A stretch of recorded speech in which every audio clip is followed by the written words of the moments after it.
Alright, welcome back to Microsoft Flight Simulator. We are at Whiskey Alpha Bravo Bravo in Indonesia in the Airbus A320neo. We are flying the Garuda Indonesia livery tonight, call sign Indonesia. Tonight is actually the longest flight we have left on our around the world journey back to Newark, New Jersey. Tonight's block flight time is 2 hours and 25 minutes. Every flight from here on out will be less than that, which is actually really exciting.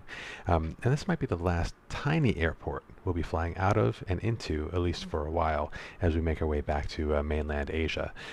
Tonight, I'm excited to demo the latest Toolbar Pushback mod, which added a really cool feature, which is Pushback pre-planning. And we'll talk more about that when we get to it. But in the meantime, why don't we get in and get this baby powered up. So here we are in the cockpit. We are cold and dark, and we have no services here. We don't even have a stairway. I haven't been able to make it show up in the sim. So we are just going to assume there's no ground power available, and we'll do an APU-based startup. So first things first, let's get our fly pad online. And we'll just give those services one more try, see if we can get anything to show up. Nah. It's fine. We give it a try. Alright, so to get this thing powered up, first we do want to engage the batteries. So we'll turn on battery 1 and battery 2. And then we'll get the APU started. So master switch on, 1, 2, 3. And start the APU. And now we wait. We can't even see the APU information page while it spools up while we wait for the APU to spin up. Right now we are just on battery power, so our main screens are not going to power up. So we'll literally just have to wait until that comes online. And we'll know it comes online when we hear a pretty significant click. So in the meantime, let's get our flight pad, which is booted up. Let's get this all sorted. So let's import our flight plan from SimBrief and brief it. We have no weather information. The METAR for Whiskey Alpha Bravo Bravo is like over a week old. I'm not even sure what the sim is using, but we'll figure it out. But that's why we're getting this error. But at least we're flying to a place with recently updated weather. So our arrival should not be as hair-raising as our arrival here was. Was that the APU? There we go. Yeah, APU is available, and we have our screens spooling up. So let's complete our overhead flows. We'll start by getting our nav and local lights on to let the folks on the ground know that we're in here. We'll get our no smoking sign set to auto, and we'll arm the emergency exit lights. We'll also get some of those integrated lights spun up. We'll keep the seatbelts off and the fuel pumps off, since we'll be refueling the plane. So otherwise, we should get the crew supply oxygen on. We should get ground control on. That's related to our flight recorder. And we should get our IRSs aligned. So get that process going. We probably should have done the APU fire test before we started it, but we'll go ahead and do it now. Engine 1, Engine 2, and cargo smoke. I do want to note that it is indicating external power is available, but just for realism's sake, like if the truck is not outside, we're assuming it's not available. Alright, so that is good for the overhead for now. We'll get the APU bleed on to get those packs recycling air, and we can get a boarding started then whenever we want. So let's hop to the box and just get passengers on board, and then we'll go through the rest of the setup. So go to weights and balance, get the data from SimBrief. 167 passengers tonight, so pretty full, and start boarding. And that'll take some time since we're doing a realistic boarding process. Alright, go ahead and clear out that message, and let's go through the rest of our flows here. So let's get these screens up nice and bright since it is a sunny day out there. Go to our glare shield to get this on to QNH, and I'll do the same on my radio panel here. Set constraints for takeoff. We'll set up the autopilot when we brief our departure, but for now we'll just get these lights turned up. We'll turn off the flight director for the co-pilot and turn off their screens since we don't need it. Alright, continuing with the flows down here, we'll get these screens brightened up. 3 minutes for IRS alignment, so not much to wait there. And we'll just make sure everything looks fine. So landing gear is indicated down, landing gear lever is down, the time is correct, it's 1 past 2 Zulu. Our anti-skid is set to on, we have brake pressure. We have oxygen pressure as well. We have oil quantity. We have hydraulic fluid. That all looks good to me. Coming further down the panel here, we're on Unicom. We are on VATSIM tonight, but there is no ATC coverage where we are at the moment in Indonesia, so we will stay on Unicom. Thrust levers are functional and in the idle position. Engine masters are off. Engine mode is set to normal. Weather system is off, and predicted wind shear system is off. Get the integrated lights on this panel up. We'll squawk 7,000 tonight, so we'll go ahead and keep that. ATC is on standby, and TCAS is on standby, so that looks good to me. Cockpit doors currently open, ground spoilers are disarmed and retracted, flaps are up, rudder trim is reset to 0, parking brake is on. So everything looks great from a cockpit setup perspective. So while we wait for those folks to board, let's go ahead and brief our flight plan for tonight and get some fuel on board. So we are at Whiskey Alpha Bravo Bravo. We're heading to Whiskey Alpha Mike Mike tonight. Block time of 2 hours and 25 minutes, although it will be 1 hour and 40 minutes in the air. Alternate tonight is Romeo Papa Mike Delta. We are Indonesia 9084, cost index 15, flight level 380 since we're flying westward, in a westward direction. Tailwind of 18 knots, so that will give us a bit of a boost on the way. And moderate bumps maybe with a shear rate of 2 at the top of climb. So, looking at our departure, Whiskey Alpha Bravo Bravo, runway 29, we want to see if we can get any kind of weather indication. So I'm going to go to the weather menu here and see if I can actually pull what the sim is using. So this is where we are. No METAR available. But it is definitely using weather. Let's see if we can see a windsock anywhere. Let's get directional guidance. Nothing. Nothing. Okay. So, what are other options for weather?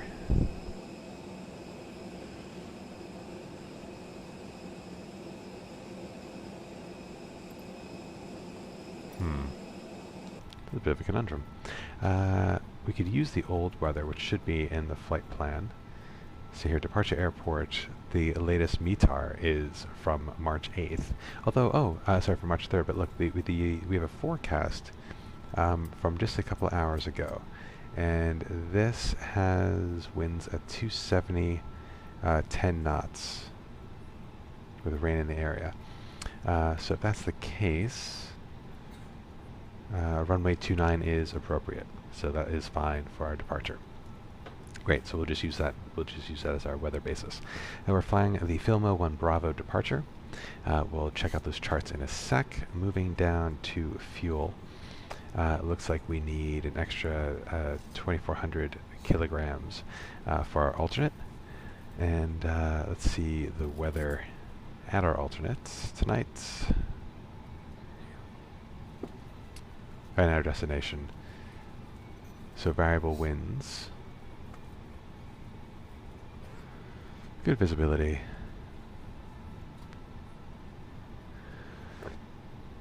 Pretty warm, no significant weather.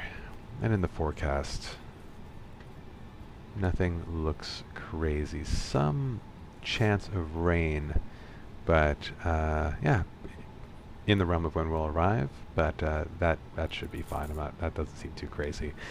So we'll go ahead and just use the recommended block fuel that they have here. So 8253. We'll get that loaded up. Well, it'll take about 6 minutes. Perfect. What else do we want to look at on the flight plan?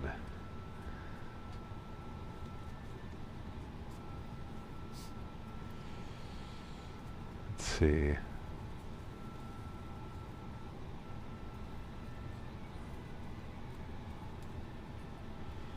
Oh, looks fine there. Alright. I think we're good on the flight plan. So let's pull up some charts.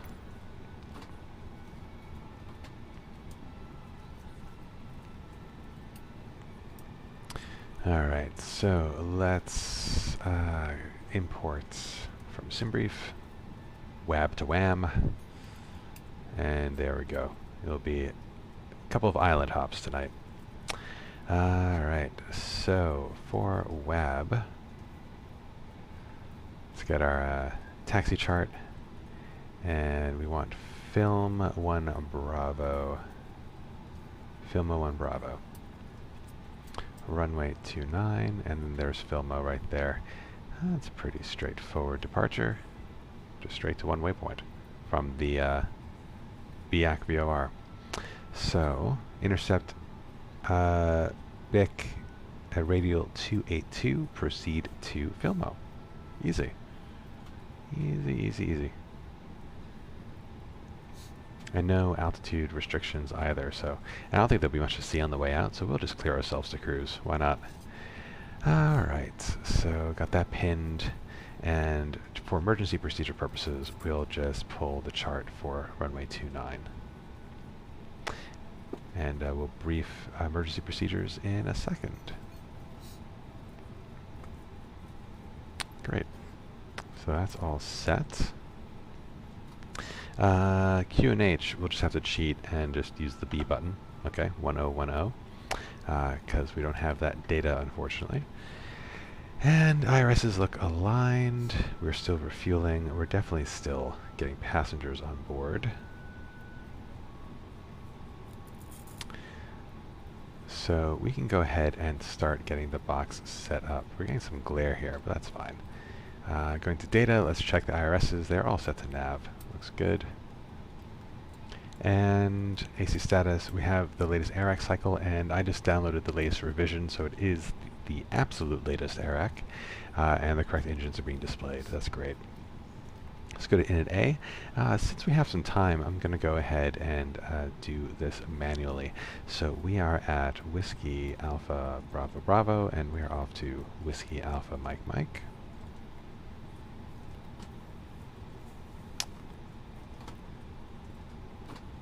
And we are Gulf India Alpha 9084, that's our call sign. Our alternates, what do you call it? Romeo Papa Mike Delta. Romeo Papa Mike Delta. Cost index is 15. Our cruise tonight is flight level 380. And tropopause. Tropopause is pretty high, 52195. 52195. Alright. So init A is complete. Off to the flight plan. So let's start with our departure. We know it's runway 29. The film 1 Bravo. Is that correct? Film 1 Bravo, and go ahead and insert that. Pretty easy, direct to BIC, direct to Filmo, but we can check if we go to plan, just to make sure that looks correct. There it is calculating there, so there's BIC, there's Filmo. So far so good. Alright, so now let's look at the rest of our waypoints here. So direct to flight level 380, Filmo 1 Bravo to Filmo, and then via Whiskey 61. So let's get Whiskey 61 in.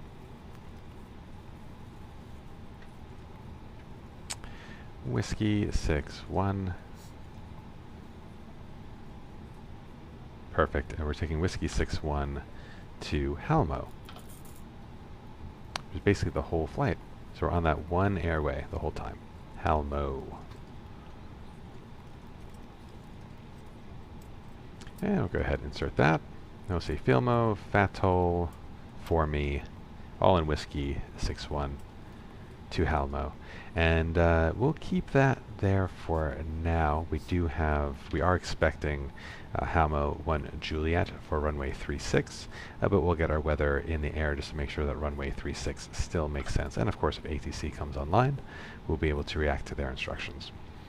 So that's good. We'll just do one last check of the flight plan, starting at Halmo, working our way backward. I mean, that all looks fine. That all looks fine. So back to ARC. And that is done. So going to RadNavs, we know we want to track the BIC VOR. 1 nautical mile away, that's definitely the right one. And looking on our chart once again,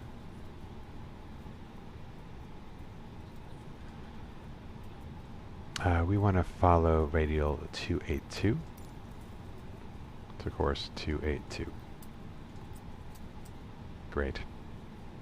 Alright, so we don't have a secondary flight plan functionality in the sim yet, so next would be init B, although since we're still boarding,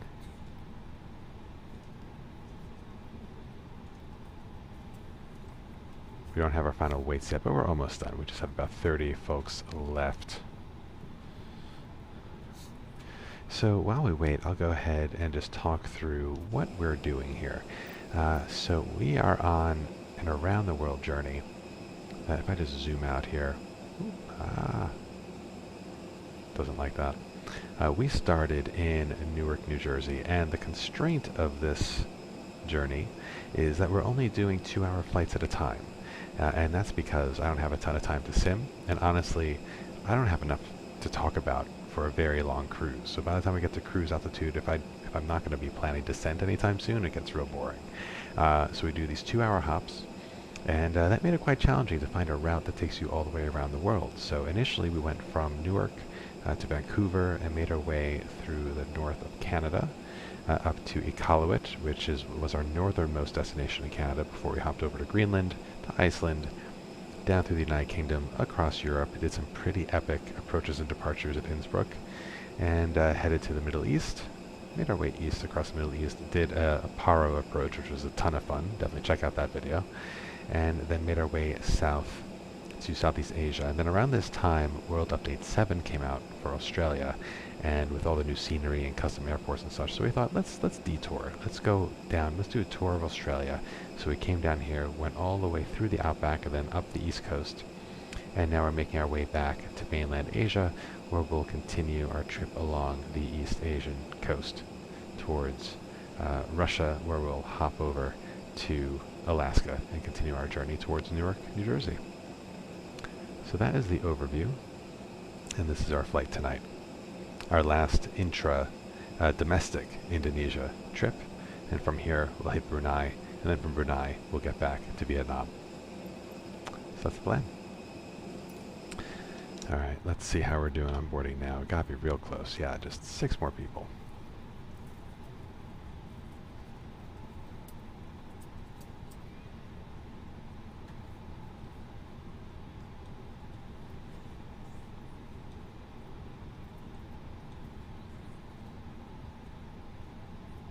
See if that gross weight updates. Maybe it needs me to finish the box setup to calculate all that.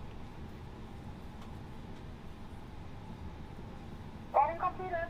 Okay, boarding is completed. Great. So let's go back to init B, and refueling is done. So let's get the fuel pumps up, and seatbelt sign is coming on. Alright, so going to init B, now we'll have our zero fuel weight, 59.9 tons, and that matches our flight plan perfectly. So get that in there. Ladies and gentlemen from the flight deck, on behalf of myself, your captain, the first officer, and cabin crew, I'd like to take this time to welcome you aboard our flight.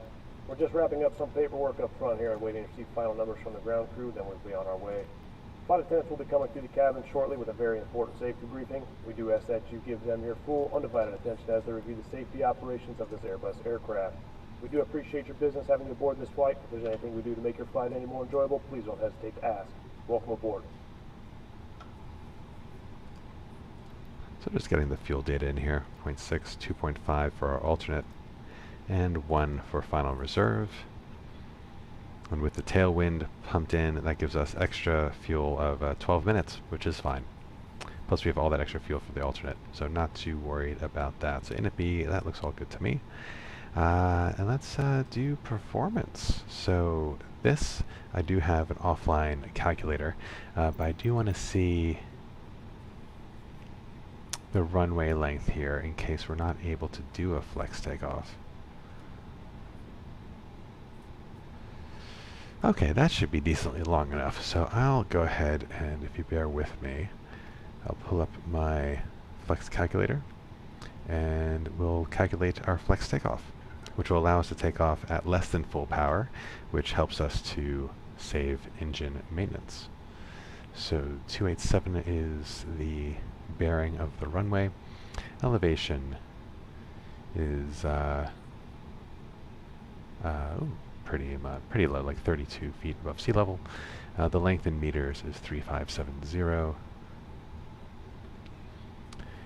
And the winds, oh geez, we'll have to use that forecast, which is not the most accurate in the world, but it's all we can do without a METAR. Alright, so the forecast has the winds at 270 at 10.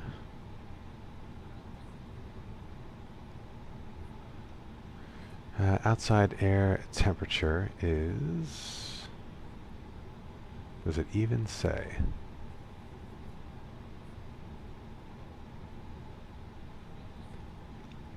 It does not. So we'll have to use the... oh, sorry, looking at the wrong one. Departure airport. 70 at 10 does not have temperature. We'll have to use the old one. Even the old one doesn't have temperature. Is it on our instruments? 28 degrees. Okay, perfect. So we can actually use what the sim is using. So 28 degrees. We're really being scrappy here. QNH is 1010. Conditions are dry. Takeoff weight. We do know that. It's in our operating flight plan.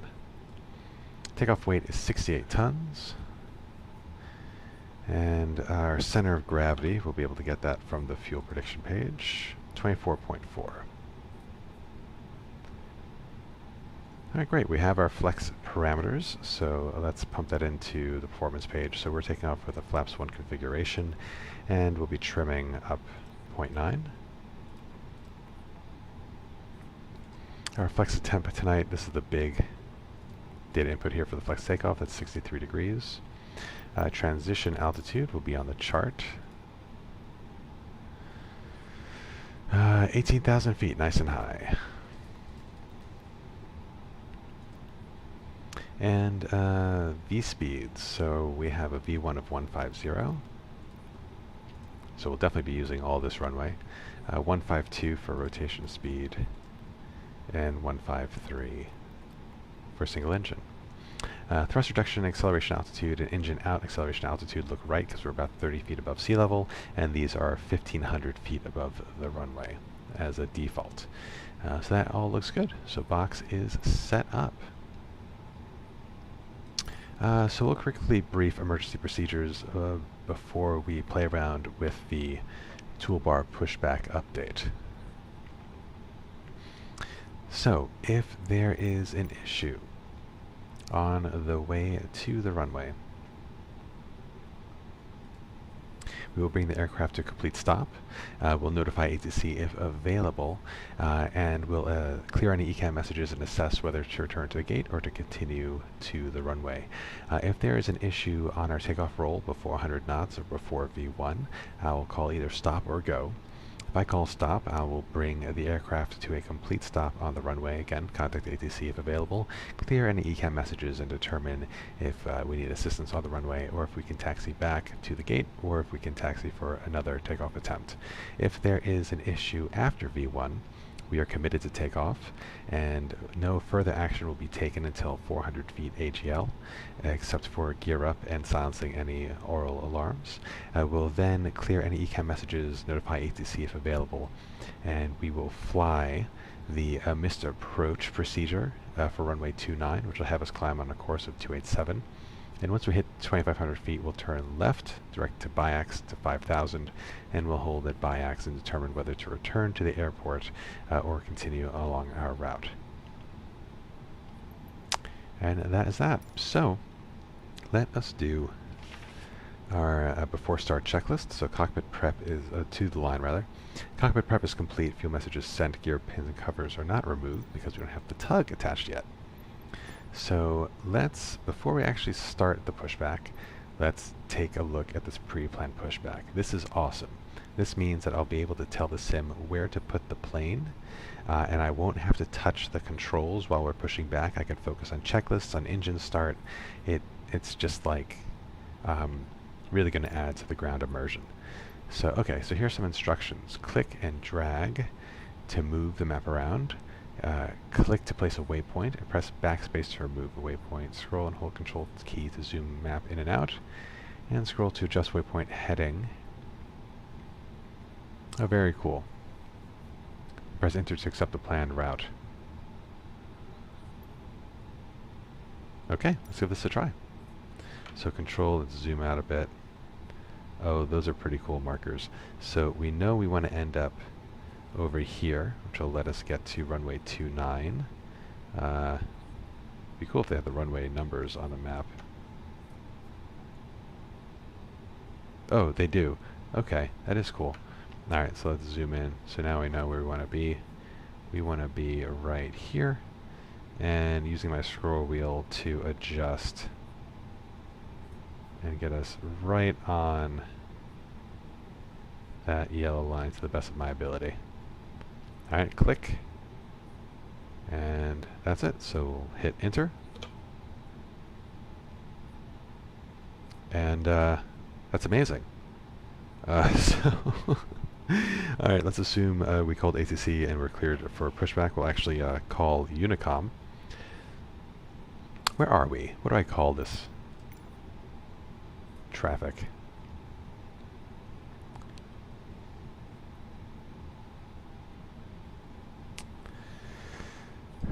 So we are at... Okay, Frans Kaisiepo. Frans Kaisiepo traffic, Indonesia 9084 at stand 4, ready for push and start. Frans Kaisiepo traffic. Okay, nice. So we'll request pushback.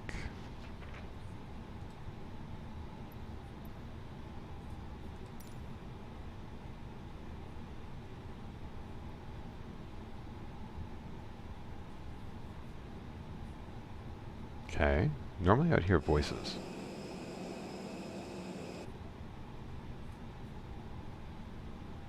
Okay, I'm going to go ahead and release the parking brake and see what happens.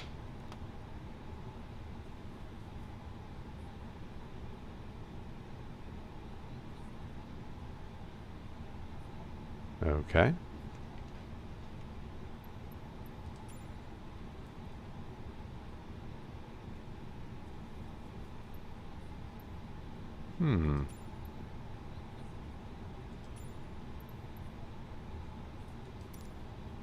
Oh, interesting. Okay, so we're pushing back, and we'll go ahead and do our before start checklist to below the line. So windows and doors are closed, beacon is coming on, thrust levers are on idle, parking brake is as required. Arm doors, and cross check. Before start checklist complete, so we'll go ahead and get our engines to ignition. APU bleed is on, and we'll turn on engine 2. Engine 2 start. I'm not paying attention to the pushback. I'm just letting it do its thing and just hoping it will get us to the right position. And it seems to be. We are turning. We'd like to welcome you on board. Your safety is our top priority, so we appreciate This is awesome. your attention while we demonstrate the safety features of this aircraft. You can follow along with the safety information card in your seat back pocket. So you fasten your seatbelt, insert the flat metal end into the buckle and pull on the strap to tighten. To release, just lift the top flap of the buckle. Please keep your seatbelt fastened low and tight across your lap, even when the seatbelt sign is off, and have it visible to the crew at all times. Your life vest is in a pouch under your seat. Alright. By the crew, tear open the pouch. So we can engage the parking brake. Wrap the strap around your waist. Secure the buckle and pull the strap tight. As you exit the aircraft, replace the vest by pulling down firmly on the red tab. While going into the That seems to seat be on it. both sides. A locator light on the shoulder will turn on automatically in water, and remember never place your vest inside the aircraft. This Airbus A320 is 8 emergency exits, 2 doors in the front, 4 window exits over the wings, and 2 doors in the back. Alright, engine 1 start. All exits are clearly marked with a sign overhead. If necessary, Ignition. glare on the lighting will illuminate the gas. So the ignition is active.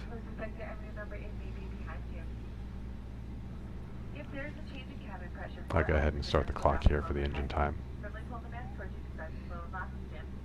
Place the mask over your nose and mouth, pull your elastic bands around your head, and tighten the straps on both sides.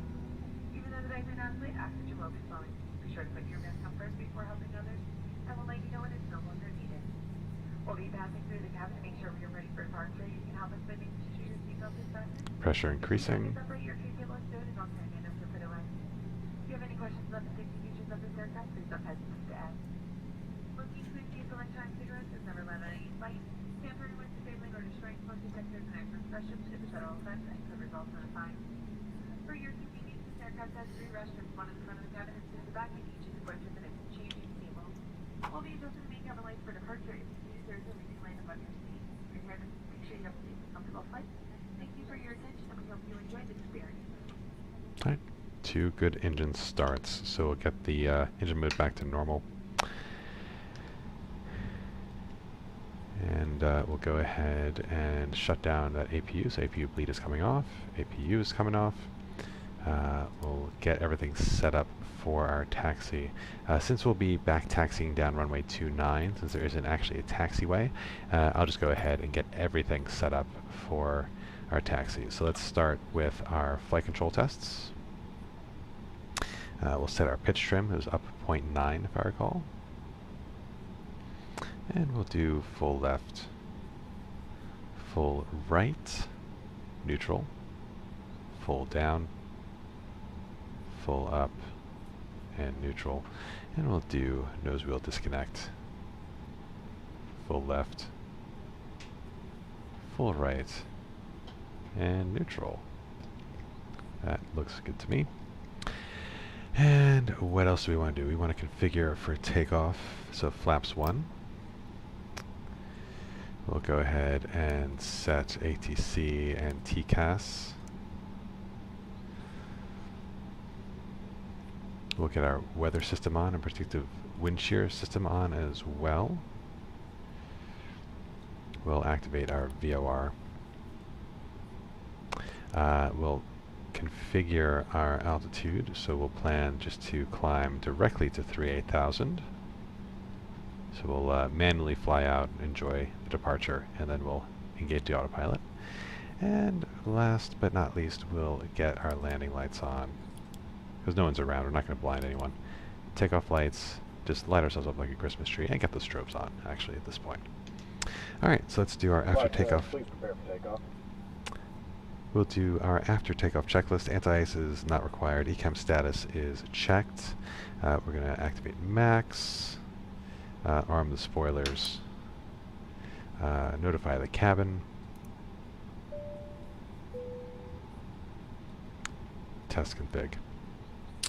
Rudder trim is set to 0, pitch trim is set to up 0.9. Before takeoff to the line, flight controls are checked, flight instruments are checked, briefing is confirmed, flap settings are confirmed, V-speeds are set to flex, ATC is set, ECAM memo, no blue. And we'll do below the line once we are lined up. So Frans Kaisiepo traffic, Indonesia 9084, taxiing, back taxiing runway 29, Kaisiepo traffic. Alright, parking brakes are off, and let's roll.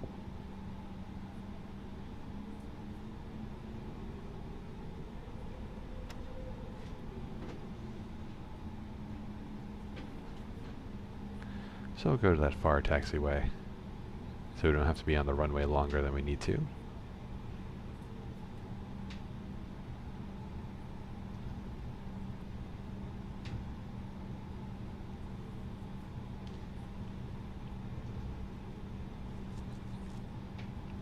I'm using the rudder right now, but for this hard turn, I'm going to use the tiller.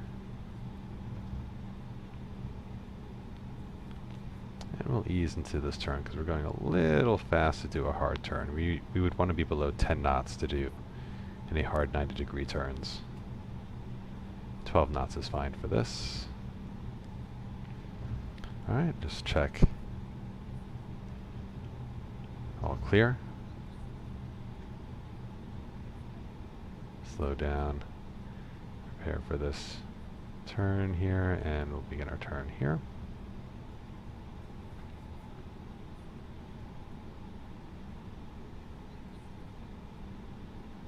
Alright, so that was a little late on the turn. We'll work on that. But now we'll just go down the runway. I'll use the rudders since I don't need the tilt to stay on the straight here. And let's enjoy the scenery as we just roll down here. Nice and tropical, nice cloud cover. Plane looks good, very simple livery, but it's quite a nice one.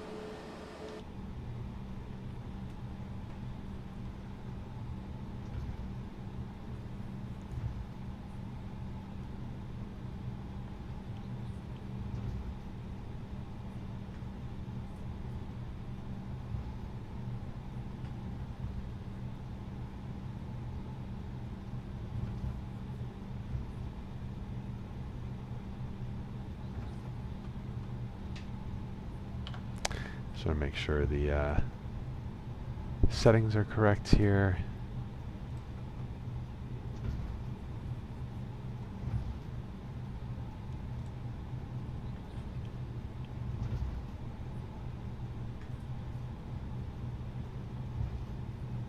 Okay.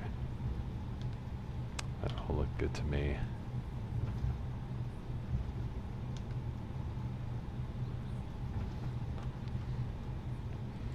I wonder if these are actual homes that are like right on the runway.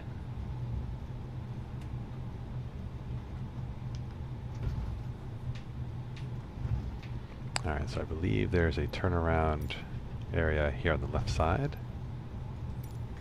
So we'll use that to spin the plane around and try to maximize our takeoff roll.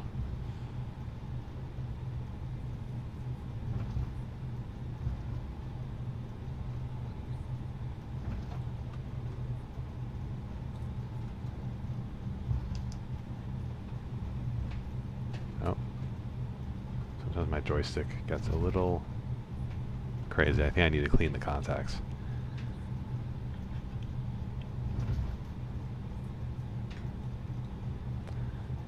Still not seeing a windsock anywhere.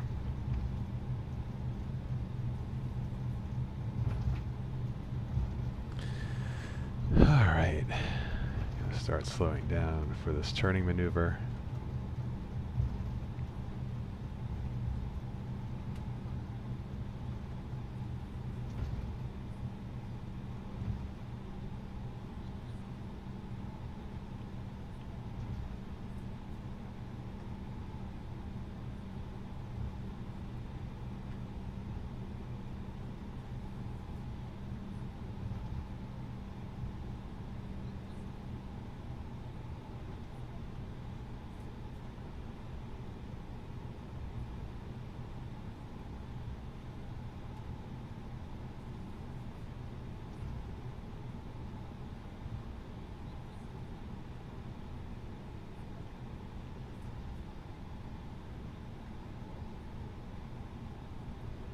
That looks pretty good. I'll just go ahead and stop here. And before takeoff checklist below the line, takeoff runway is confirmed, cabin crew is advised, TCAS is on CA, RA, engine mode is set to normal, and PACs are coming off for the flex takeoff. Before takeoff checklist is complete. France Kaisiepo traffic, Indonesia 9084, ready for takeoff, runway 29, France Kaisiepo traffic. Alright, takeoff. N1 coming to 50%. Engine stable. Man flex SRS. Keeping that nose down until 100 knots. Airspeed's alive. 100 knots. Easing back on the stick.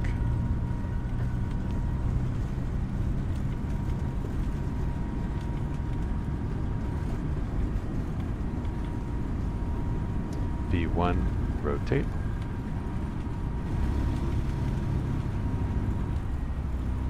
Plenty of runway. Positive rate gear up.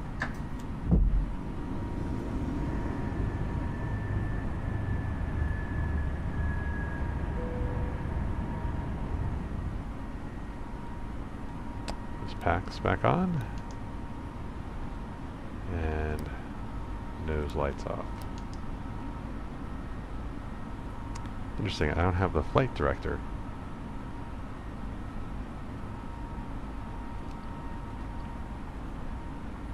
Alright, go to lever climb.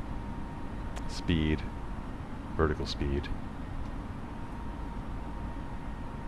Strange because I don't have autopilot on.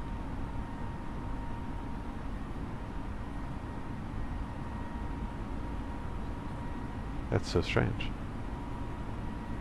Manage heading, manage speed, manage altitude.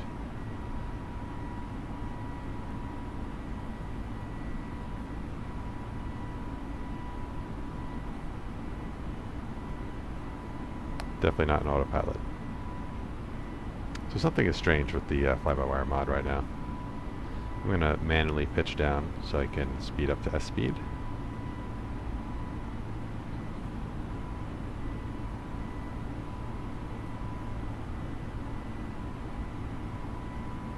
Normally I follow the flight director to keep me on course and on the correct attitude.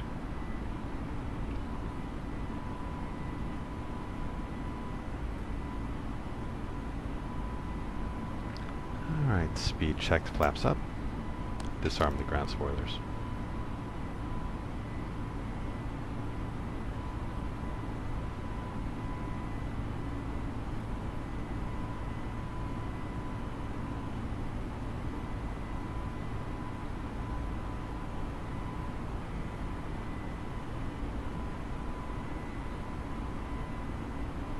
Alright, green dot speed. Let's go ahead and get the autopilot on.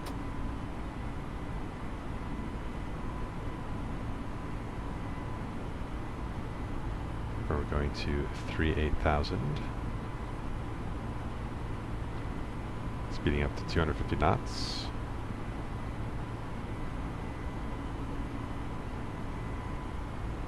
Still no flight director. Interesting. Might be an experimental version bug.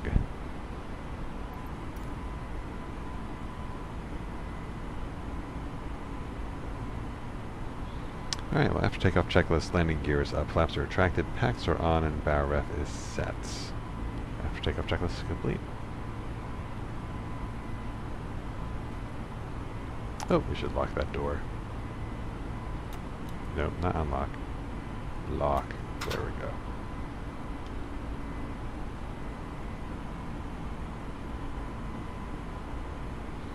Alright, next up will be the 10,000 feet checks.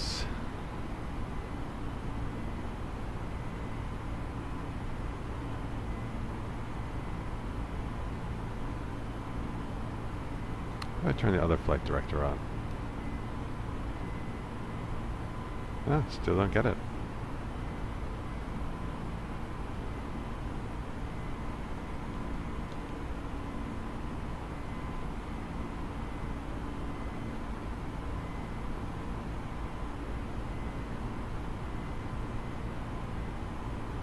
Alright, about to cross 10,000 feet, so we'll get those landing lights off.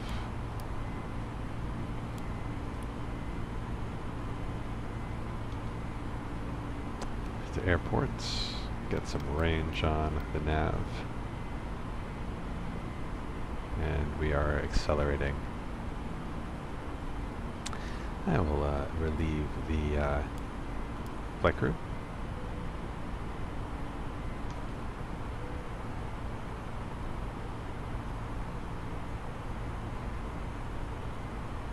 And we'll go ahead to standard QNH, since we've cleared ourselves above transition.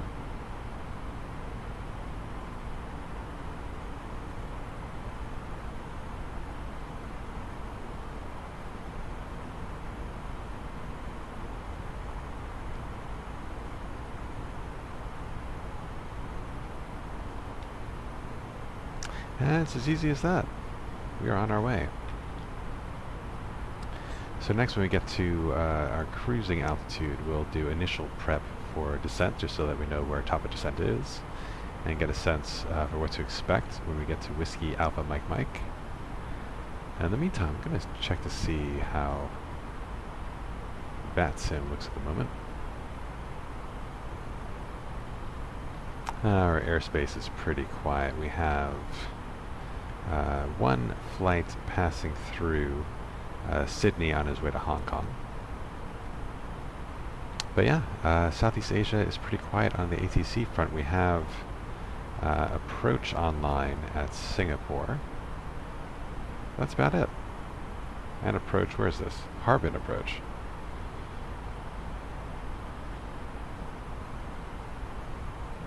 The United States is pretty modestly staffed as well, because yeah, it's a Tuesday night. I'm sure not a ton of people are online. But there is a string of flights out of the Northeast heading towards Atlanta generally.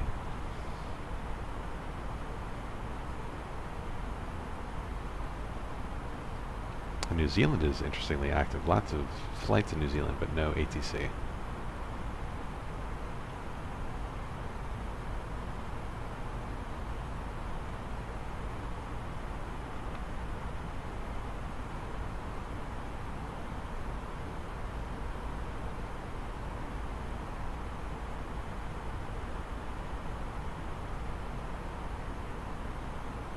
At this point, we'll go ahead and clear our rad navs.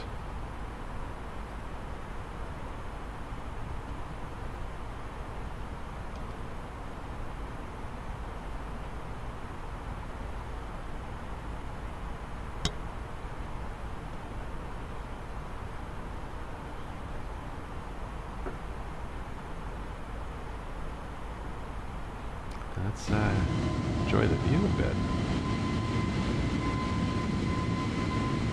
So I'm running a 3080 Ti, and even with the fly-by-wire mod, I'm achieving about 70 frames per second right now with ultra settings, which is fantastic. Very happy with the Sims performance. Look at that, that is stunning. It almost looks like you could walk between the islands if the conditions are right.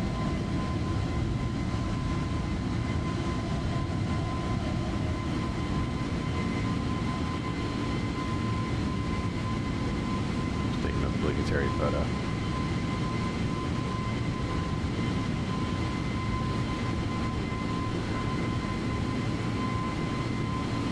You see very high cloud cover. Like we will not get above the weather today.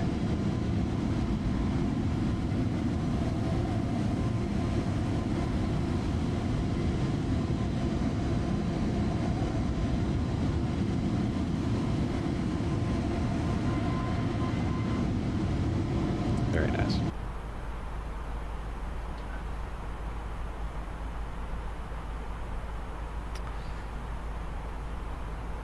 So I think it looks like we pushed back on time. When I filed the flight plan, I kind of said we'd be getting underway at 2:30 Zulu, and looking at the engine time, I think we beat it by a few minutes.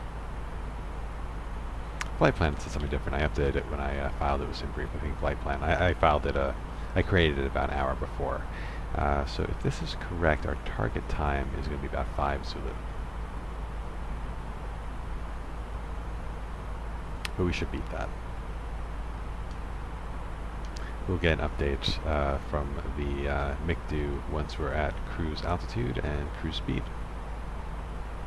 Because as it is, we could see our ground speed ticking up as we increase our altitude. Take advantage of the thinner air.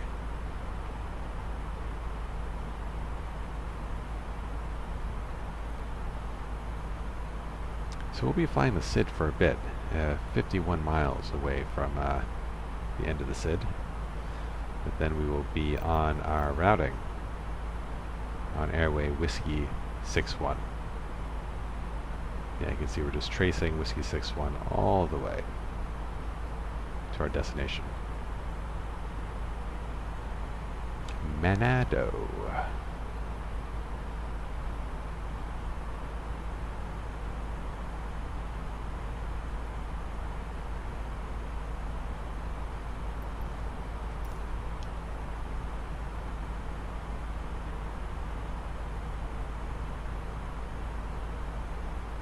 So I'll wait to take the seatbelt sign off until we get to cruise, because I'm sure these clouds might generate some bumps.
tons of these islands all over this part of the sea.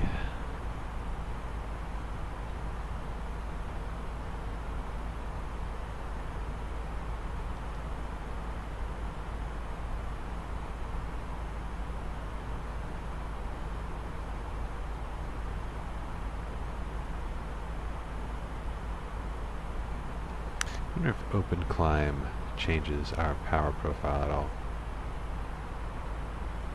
Or if it just ignores restrictions. It might just ignore restrictions. So the autopilot has two settings generally for each of these primary parameters.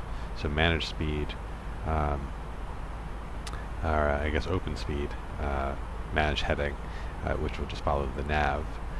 Manage altitude or open, manage climb or open climb, that just adheres to posted altitude restrictions that's pre-programmed into your navigation system. Seems to have no impact on rate of climb or anything like that.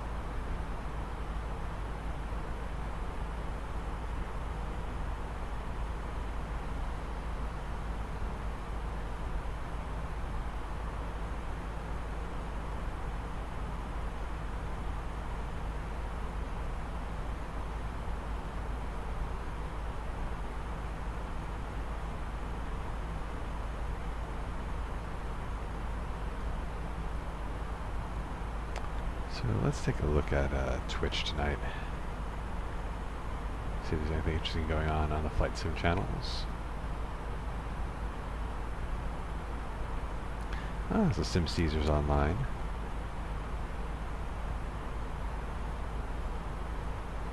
Delta 213. This is an interesting channel. I've been meaning to look into this. It looks like he actually has a full motion physical simulator of the A320 from the looks of it. So I'm not sure if he built it himself at home or if he just has access to a professional one, but it looks, from the thumbnail, it looks absolutely insane.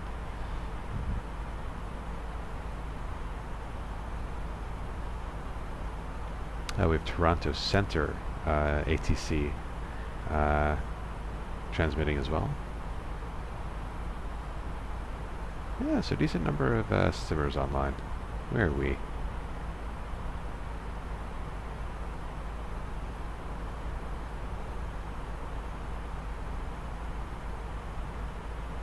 Ah, there we are.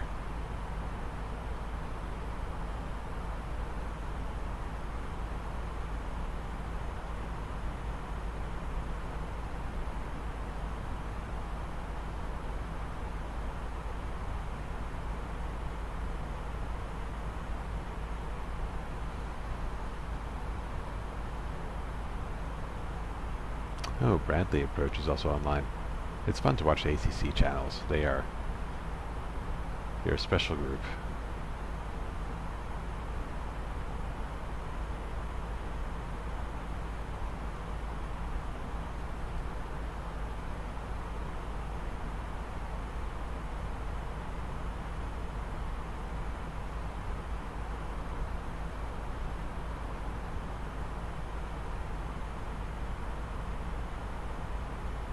Alright, we are pushing through. We're probably about 10 minutes away from getting to cruise altitude.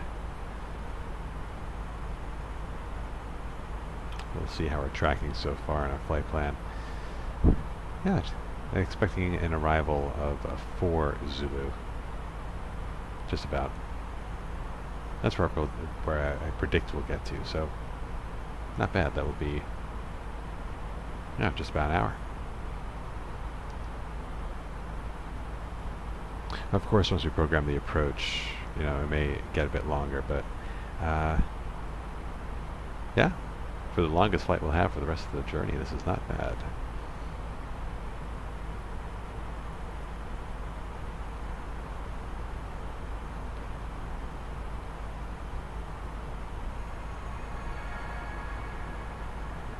Oh, what was that?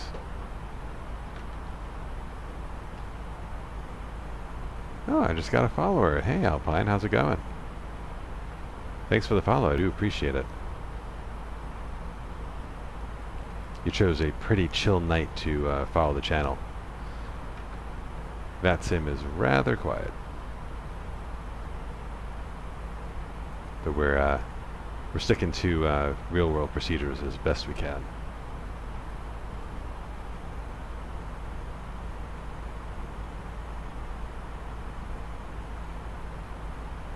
Coming up in about 8 minutes or so, we'll get to the top of climb, and then we'll do some initial preps for top of descent.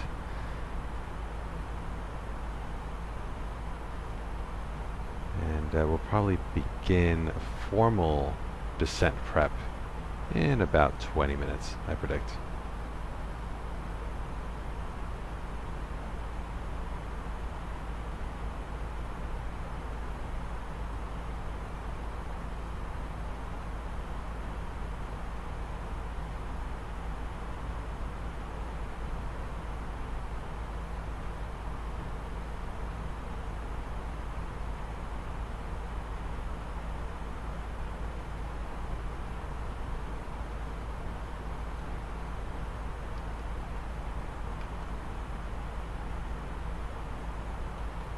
Let's see. Periodically checking VATSIM to see.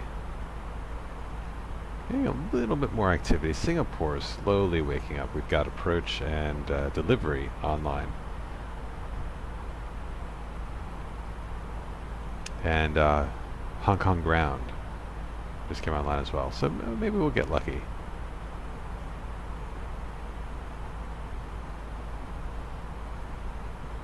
So in fun flight sim news, Cross the Pond lottery opened up today. If you're not familiar with Cross the Pond, it's a twice yearly event on the VATSIM network where pilots and air traffic controllers get together to fly either eastbound across the Atlantic Ocean, so North American departures to European and on occasion Middle Eastern arrivals, or westbound. Eastbound happens in the fall, westbound happens in the spring, so it's the westbound lottery that just opened up. And I think there'll be an expected 1,000 pilot slots, there'll be 200 air traffic controllers, and guaranteed ATC coverage in both continents and across the ocean for about 12 hours. And you'll have to adhere to oceanic procedures. There's lots of great tutorials online if you haven't done oceanic flight before. It's a pretty cool event because all the streamers come out, all the pilots come out. You know, there's a lot of activity on the ground. Like, there's usually a crazy traffic jam trying to get to your departure runway, but it just kind of makes it more fun because you're really it makes you feel like you're really simulating real world procedures. But basically every airport that day is like O'Hare. Like, it's just absolutely insane. And it's a bit of an endurance test because you're doing a full oceanic flight. It's at least 6 hours depending on where you're flying to and from. But yeah, highly recommend it if you haven't tried it.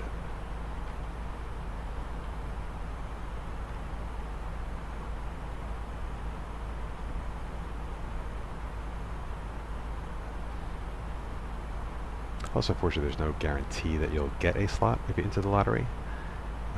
But usually the week of the event, spots do open up.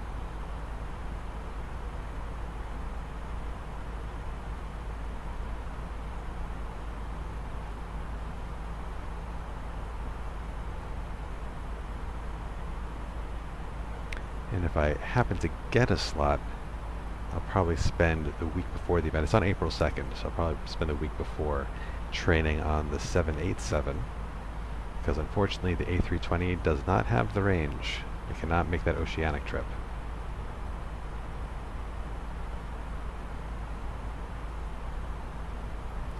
Of course, we'll be using the heavy division mod for the 787 to at least get a bit closer to full realism. But it's not quite as robust as the fly-by-wire that we're flying tonight.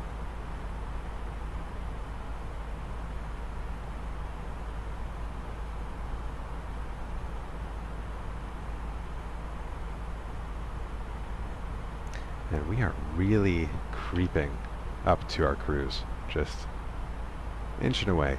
And the factor here is actually our tailwind. So while tailwind is nice, it does increase your ground speed, it does push you along your track faster. it's actually taking lift away from the wings, which means we can't sustain a higher rate of climb than what we're getting right now. So for rate of climb, it's better to have that headwind. So that's kind of why we're crawling along right now.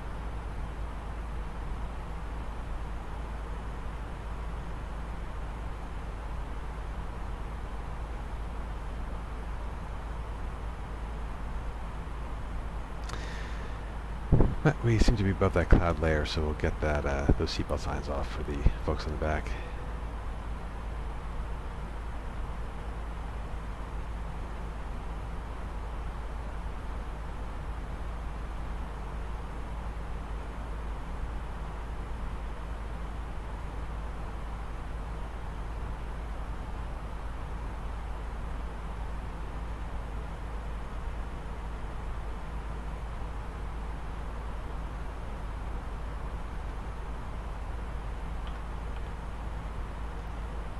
Getting our cruise screen up here. I like to keep this screen live on cruise because it kind of gives you summary information on engine parameters, fuel usage, as well as cabin pressure, and all the basics, weight, temperature.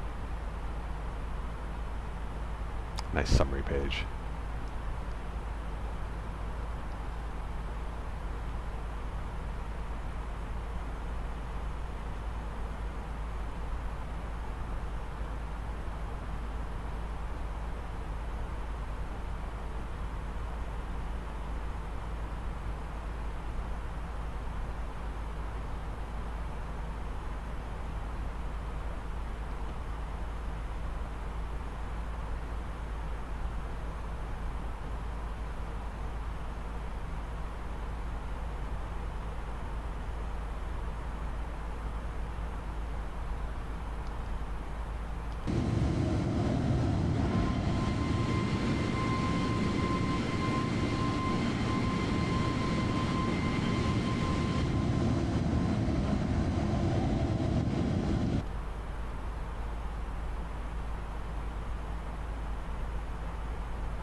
Alright, there is top of climb. We are almost there.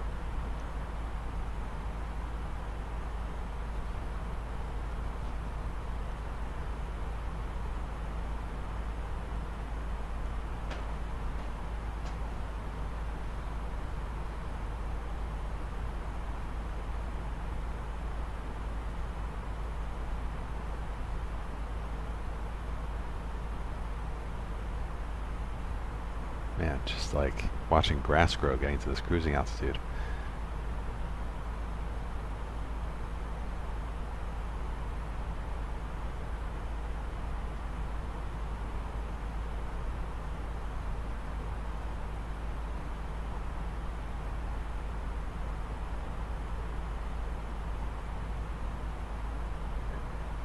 There we go. Mach, Alt Star, Alt Cruise. We have made it. So let's see. Today's estimate, pretty much stay consistent at 6 past 4 Zulu, about 500 nautical miles away. So let's check the METAR as it stands now. So the latest information is from 2 Zulu, so about an hour old, but should be directionally correct. Winds out of 250, so let's look at our runway expectations. Okay.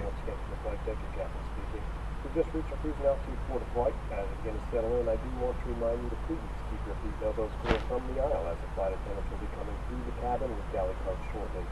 Also, one more reminder to please refrain from congregating to the front galley where the flight deck door is located. Thank you.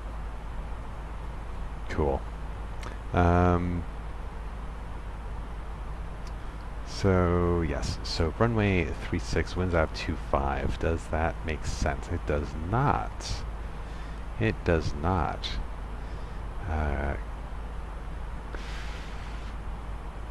Let's just see what the weather said here to see if it previously made sense. No. Interesting. I think, I mean, it's only 4 knots, so it's not a huge deal.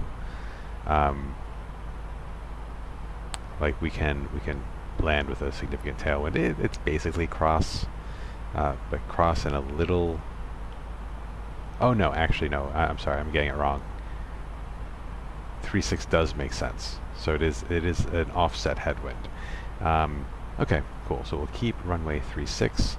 So we'll just assume the Halmo 1 Juliet arrival is what we want. So let's pull that chart.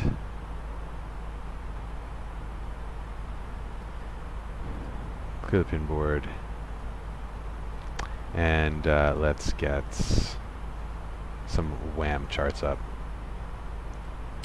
So we want the airport parking. Just nice straight north-south orientation. Wait, hold on. I confused myself multiple times. If it's if we're runway 36 and winds are at a 2.5, it's cross but slightly tailwind. It's fine. I'm not going to worry too much about it. 4 knots is not a very heavy wind anyway. So let's go to the star. We are doing the Halmo 1 Golf. Is that right? Halmo 1 Juliet. That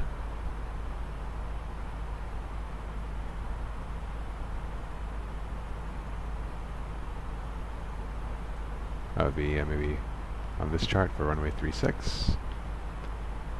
Halmo 1 Juliet. There we go. There's Halmo. And it looks like our first altitude restriction there is going to be 11,000 feet at Lelik. Go to Sama. I'm guessing vectors from there. So let's look at the approach for 3.6. We do have an ILS. We'll definitely use it. And there is a VOR approach, but there's also a straight in. We'll definitely do the straight in if we're coming from the south. So we'll want to intercept the initial approach fix at 2,200 feet. Oh my god, I just got raided. There's a ton of you here. Goodness gracious. Welcome guys, appreciate it. Oh, and thanks for the follow, RD2R2D2. Jeez, guys. I'm loving the love. Jeez. You guys rock. You guys just totally made my night. I expected an incredibly chill evening because there's no VATSIM ATC online right now where I am. I'm in the middle of Indonesia. But oh, you guys, you made it totally worth it. Really appreciate it. Look at these follows. R2SC Link, thank you so much. Mr. Crosser, thank you. Awesome. Jeez, like, I mean, you guys don't even need to stick around. Like, you guys have totally made this stream totally worth it. But, of course, would appreciate it. Nice. R2D2. Yes, let's please make this fun. Thanks, Cross. Appreciate it. You are a handful. Do you guys hang out on Twitch? What's the deal with this crew?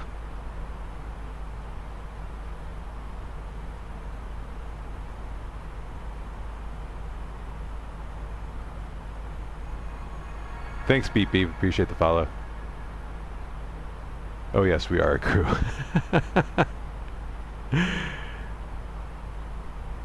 Nice to meet you, Click.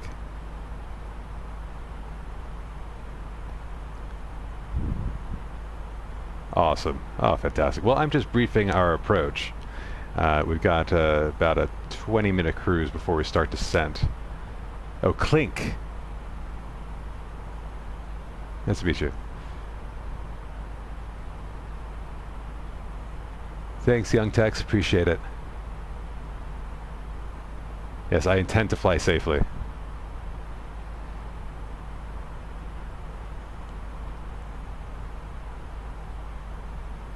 Nice. You guys stream Flight Sim as well? Or you just kind of bump around?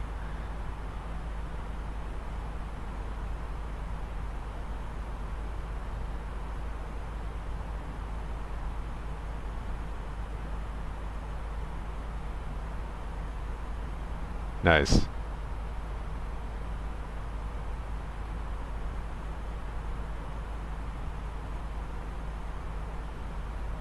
Yeah, if all of you stream, you could definitely expect follows back from me at the end of this. This is awesome.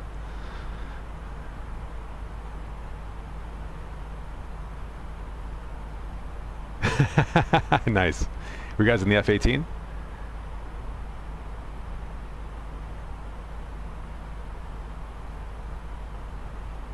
I pushed the A320 once. I think I got to like Mach 0.85 before the sim decided to crash on me. Texting yourself. Okay, awesome. I will look out for your channel, guys.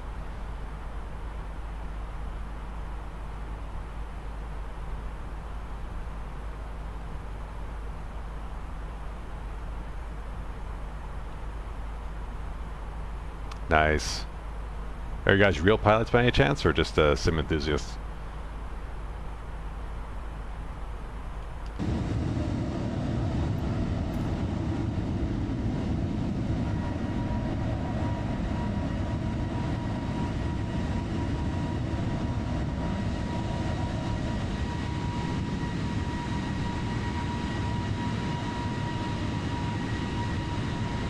Nice, young Tex.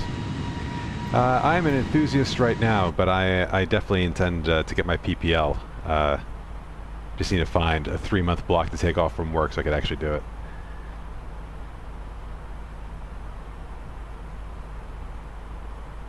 Yeah, Call of Duty's a classic, man.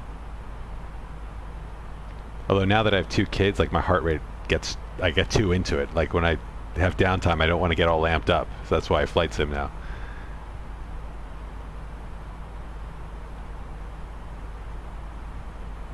As well, I'm jealous that you guys have actually gone up and flown a bit. I can only imagine what that feels like. But one day, it's going to happen. It's absolutely going to happen. Alright, so where was I? I was just looking at the intercept points here. Sorry, I'm just going to finish top of descent planning real quick.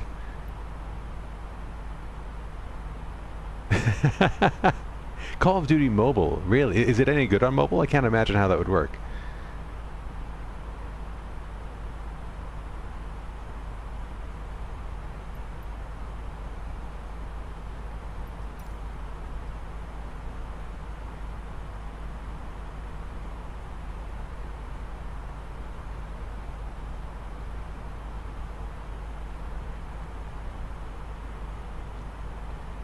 Nice. Yeah, Tex. I mean, I really don't know what's holding me back. I'm afraid that once I do the Discovery flight, I'll just want to just commit and do it, and then I'll end up quitting my job, and my wife will leave me.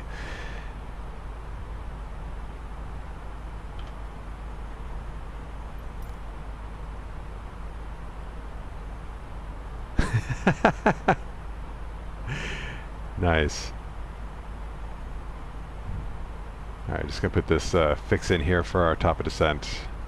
Lelic.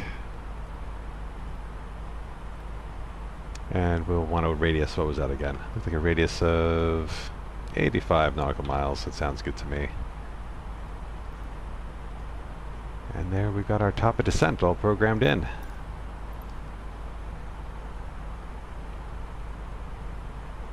Yeah, indeed. Gotta keep her happy. She's very supportive. But not right now. I think a little bit more time. Get that college fund a bit more funded before I actually spend 10,000 plus on a pilot's license. Alright, we're going to get our descent in here. We're going to the ILS 36. And what the hell were we doing? We were doing the Helm 1 Juliet, if I recall. Is that right? Yeah, 1 Juliet, and what's this? We got an approach via.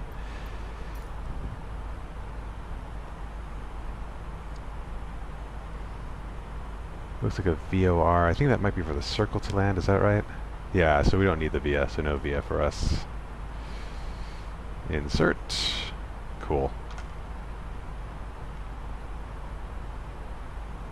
Oh, sick. Couples that twitch together stay together, I guess. That's awesome. Click. My wife is not into she doesn't know what Twitch is.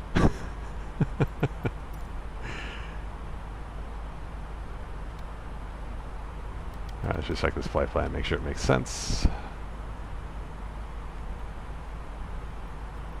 Hamma, Obak, Lilik. Alright, that gets a little wonky. Probably because we're going so damn fast right now. But no, that looks good. That looks good to me. So that's all programmed in.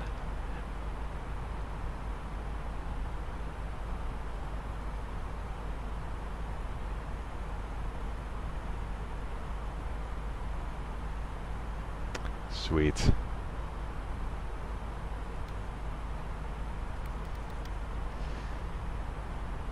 Alright, so there's our top of descent, just kind of peeking through. About 300 miles. We got some time. We got some time.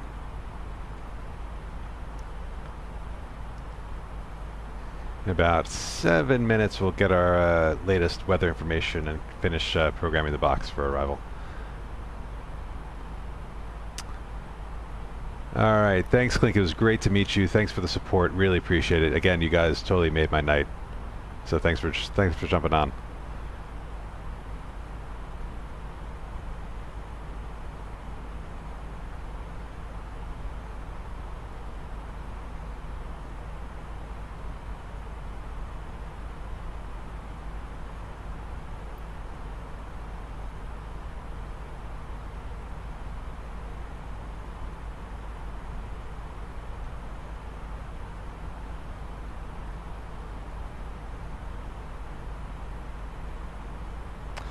For those of you sticking around, how familiar are you with the A320? Have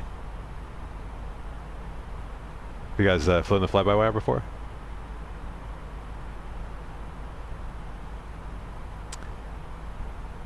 Alright, Mr. Crosser, thanks so much. Have a good rest of your night.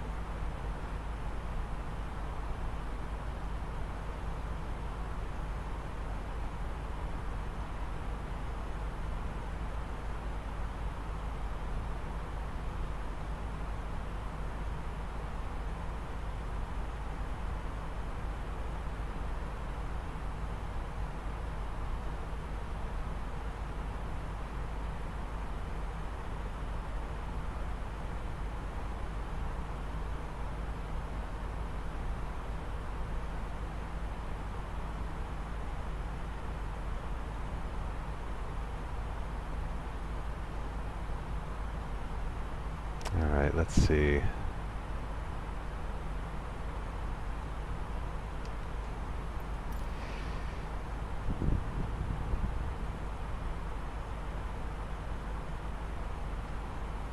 So we got some terrain here, which should make the approach nice and pretty.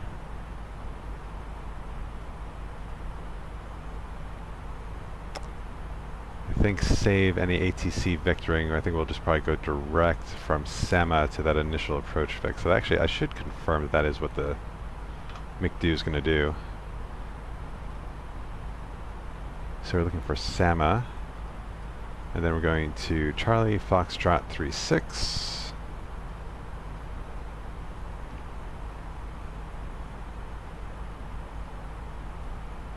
Which does not appear here. Charlie Foxtrot 36, Foxtrot 36. Those are definitely runway 36. Oh no, sorry, here it is. So Foxtrot 36. Where's Charlie Foxtrot 36?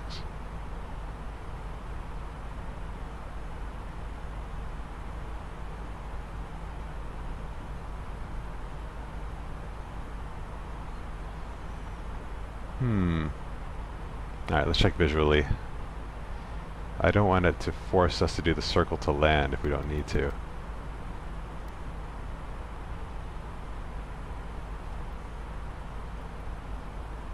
Alright, so there's Charlie Foxtrot 36. It is ahead of Foxtrot 36. So it's just not on the chart for whatever reason.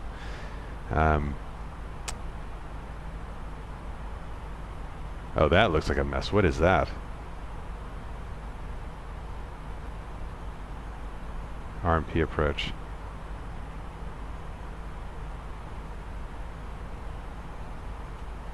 Yeah, R2D2. Right now, that's all I'm streaming. I'm kind of doing an around the world deal right now. This is leg 34 of like 50 something, going from Newark, New Jersey to Newark, New Jersey, just heading eastward.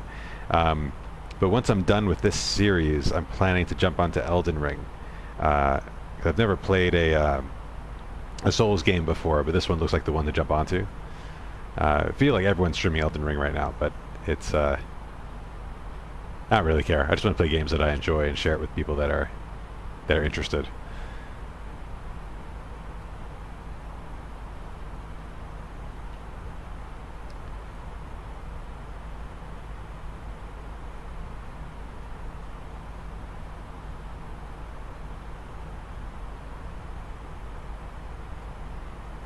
Alright, so I think that waypoint's fine. It's a nice straight-in approach.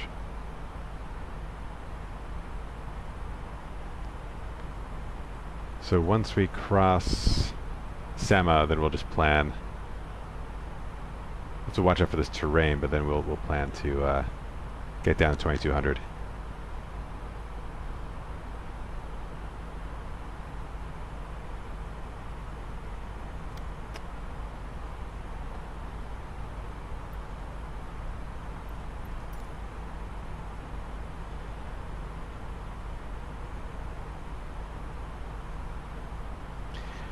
American Truck Sim and Dying Lights. I've heard amazing things about Dying Lights. American Truck Sim. I had no idea that was a thing. How does it compare to Flight Simulator?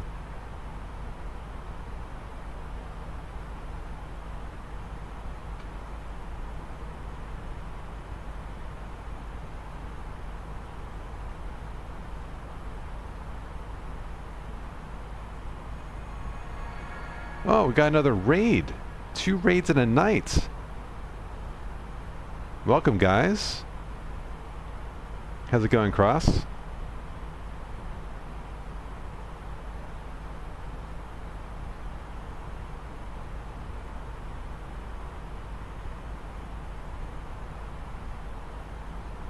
Yeah, R2D2 and I we were just chatting about American Truck Simulator.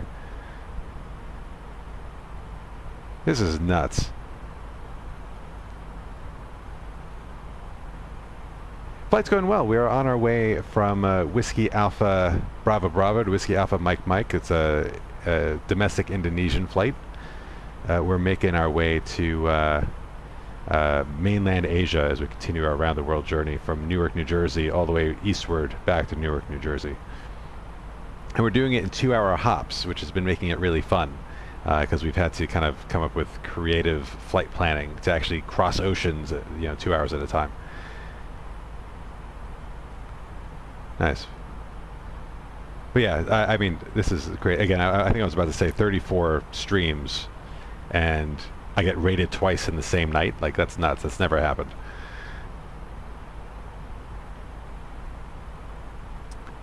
Yeah, it's been awesome to kind of see how the terrain changes as you kind of go around the world. I mean, like, look at this. This is just stunning. It kind of makes you want to go to Indonesia. When things get really quiet, I also kind of look up fun facts about the airports that we're flying to, because usually airport histories are pretty fun.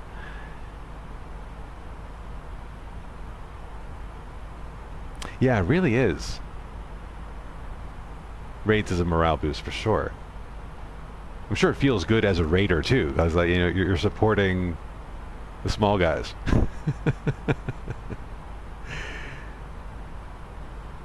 How's your flight from ATL to LaGuardia? It looks like VATSIM in the States is lit up like a Christmas tree.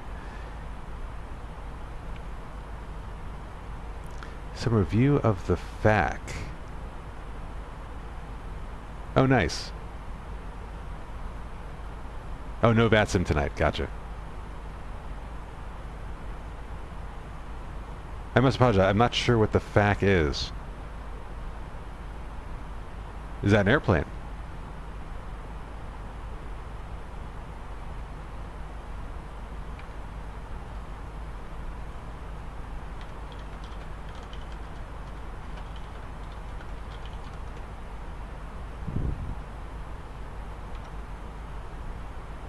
Oh, nice. Ah, geez. I don't have that one. Which one do I have? I think it's upstairs. I have one of the pilot's handbooks. But that's cool. You kind of go through fact topics on the stream. I'll definitely have to follow you.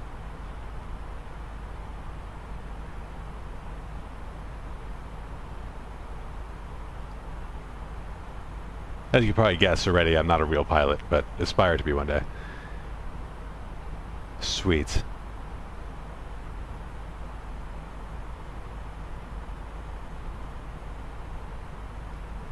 Yeah, Twitch really is not a place just to kill time and play video games. You can actually, like, learn real skills, depending on who you're following.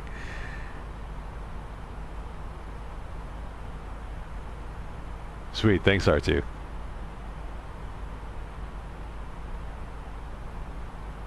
Yeah, but I mean, like, becoming a private pilot is a hell of an achievement in and of itself, so congrats on making it that far.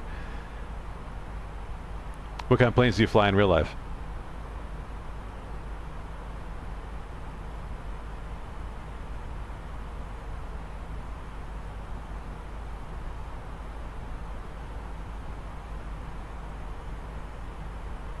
Sensor mode, thank you so much for the follow, appreciate it.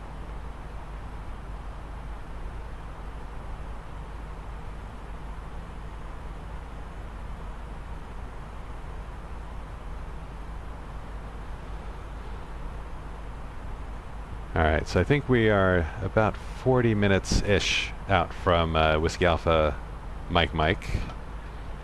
So let's see what the weather's looking like.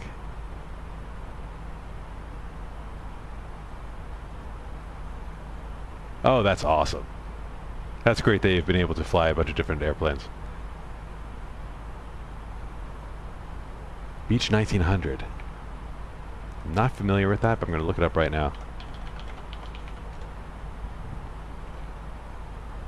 Oh, no way!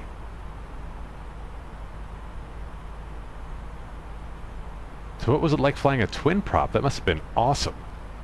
Are you going to go for a multi-engine rating at all, or is that just kind of like a one-time experience? Oh, of course it counts.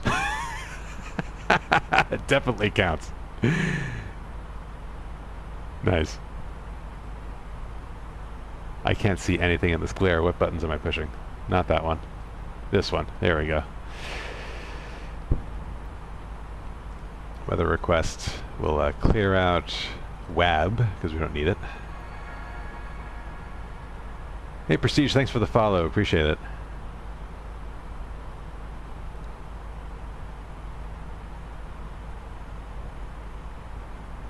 Yeah, I definitely hear that on the IFR training. I mean, I'd love to get my instrument rating as well. It's kind of like, that is the aspiration. If I get the IFR, I'll stop. But the financial part, that's real. That is real.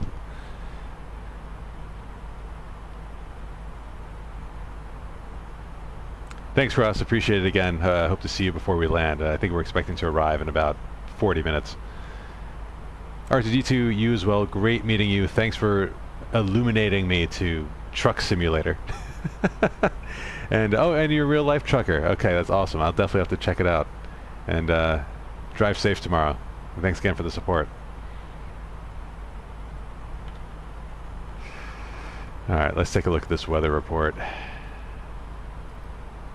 Go ahead and print it. I can't stand reading the green text.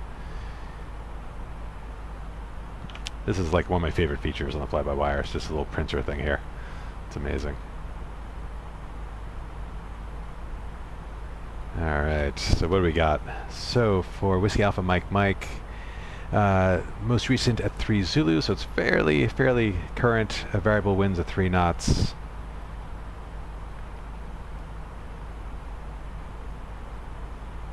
Hey Prestige, the skies are calm with a high tropopause, but we are above the clouds and will be for the duration. I think there will be some light rain when we arrive, although let's see if the METAR... No, it's saying no significant weather right now. There's definitely rain in the forecast for later today, but I think for our landing it should be pretty good. That's as clean as a weather report as I've seen. So let's go ahead and start programming for the approach. Let's start with the rad nav. So there is a VOR reference that we'll want to program in. Manado. I keep wanting to say Mando, and I think of the Mandalorian, but no, it's Manado. So Mike, November, Oscar. Punch that in. The one that's 309 nautical miles. That looks like the right one. And then we have the ILS, which, oh, interesting. I would imagine that would auto-populate since we programmed the ILS into the McDo already. But we have to keep an eye on that when we get closer. Yeah, there's the ILS 36. Indonesia, that's right. So we're kind of making our way around the world, 2-hour flights at a time. And we just finished a tour of Australia for World Update 7 and check out all the new scenery and the new photogrammetry cities and some of the new airports. I'm trying to download airport scenery, like premium airport scenery as I go. But now we're kind of making our way back through Indonesia towards Vietnam. And then we'll start tracing the eastern coast of Asia as we make our way back to the United States. And since we're only doing 2-hour hops, can't really do oceanic flight on a 2-hour hop. So we're going to crawl up these series of islands back to Alaska.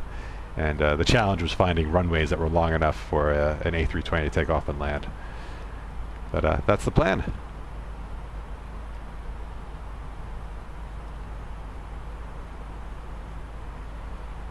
All right. So just because I'm paranoid, I'm going to... Oh, there's the ILS. All right, now it seems to have registered. All right, cool. That looks good. All right, so that's it for that. And I think we can go ahead and start putting in parameters for our approach. Yes, I'm only flying the A320 for the round the world journey. Although I will break that rule. I'm trying to get a spot for across the pond for April 2nd, which is the oceanic trip from Europe to North America. For that, I'll have to fly the 787, most likely. And I'll be using the heavy division mod for that, which should amp up the realism.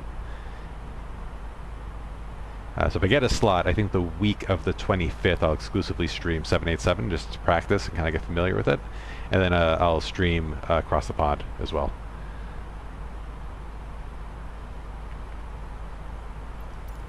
Alright, so QNH 1008, get that in there. Temperature 32 degrees. Wind variable, so 0 at 3 knots. Transition altitude. So we want the transition level, because that's for descent, so 13,000. And I wonder if this is a typo in the fly-by-wire, or if the real Airbus actually called it transition altitude on this page. Because it should be level, I think. And we're doing ILS straight in. We are a Class C, so we'll put in a radio minimum of 542. Cool. Oh, nice. Yeah, VATSIM is fun. Really intimidating at first, but most of the controllers I've interacted with have been really patient and really helpful. Like if you specify you're a new pilot in your flight plan when you file it, they usually, they tend to speak slower. They give you more clearer instructions. They'll just assume that you know less, so that will kind of help you with the on-ramp. And they also have good events for folks that aren't familiar with VATSIM as well, where you're basically free to make any mistake you want and no one will fault you for it. Overall, it's been a pretty supportive community, so it's been fun. I've only been doing VATSIM for like 3 months.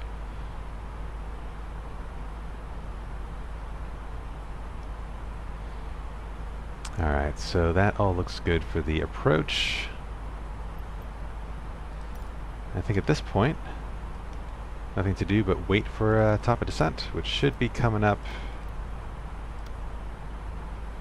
about 160 miles. So what would that be? I'd call it like 15, 20 minutes or so. Very intimidating, yeah. Nice. Well, congratulations on getting through the first one. That is the milestone. Where'd you fly last night?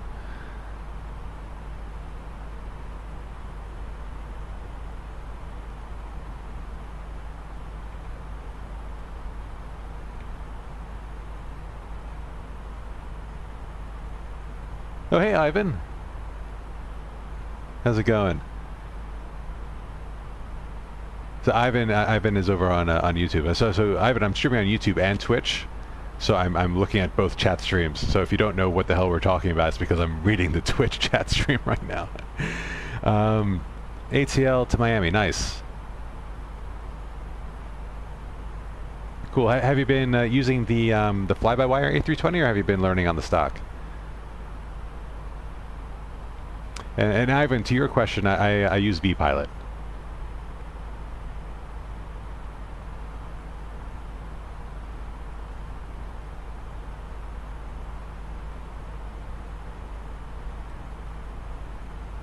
So Ivan has been pretty epic on the Twitch side tonight. I got rated twice, so it's been fun. It really, I said, made my night. It probably made my week. Fly by wire for sure. Nice Prestige. Well done. So I'm using the experimental version tonight, and for whatever reason, I don't have an active flight director. No matter what I do, I can't get those beautiful green lines to show up.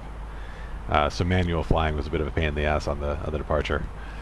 But what can you do? The fly-by-wire guys in general do fantastic work. Oh, Ivan switching to Twitch. Nice. Okay, we'll see you on this side. Same handle, Mike November Whiskey.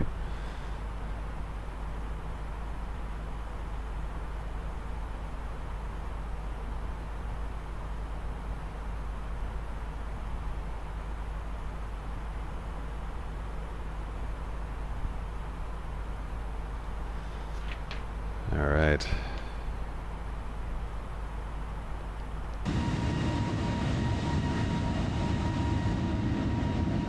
It's just like island after island after island.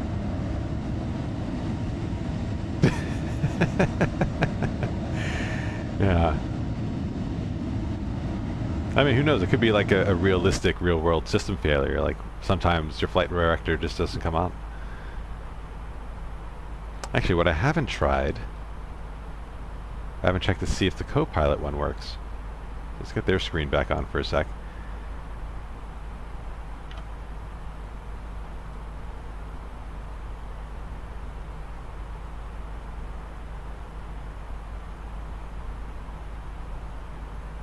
Oh, sorry, that's the nav. I forget, it's all reversed on the co-pilot side.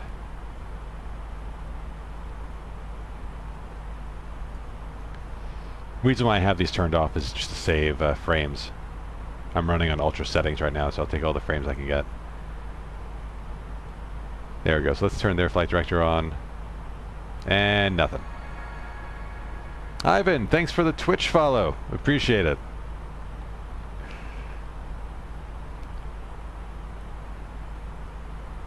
You've been hands down the #1 supporter of this round the world thing, so do really appreciate it. Welcome to the chat.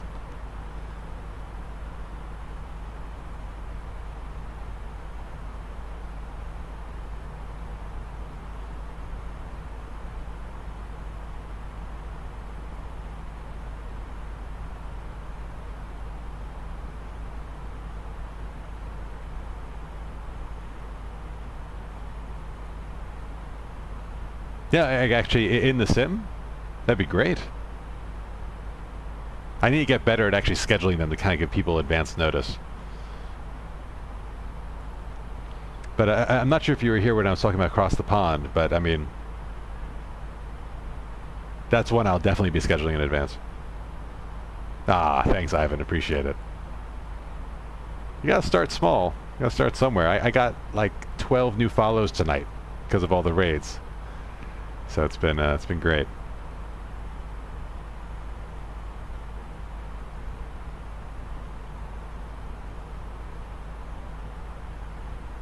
YouTube is great and all, but the community is on Twitch. Like, I feel like folks here are really supportive, and they're really enthusiastic about the content.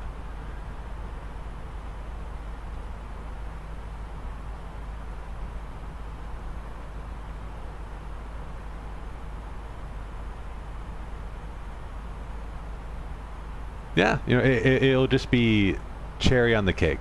Cherry on the cake? No, sorry. Yeah. That's the saying, right? Cherry on the cake? Cherry on top? Cherry on top. That's the saying. Yeah, so I do it because I enjoy the flying, but it's always nice to spend cruise actually chatting with people. Yeah.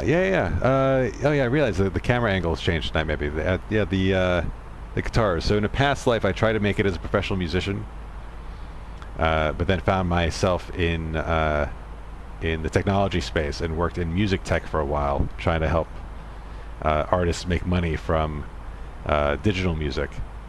At a time where like it was just impossible to make money because of Napster and MySpace and all that stuff.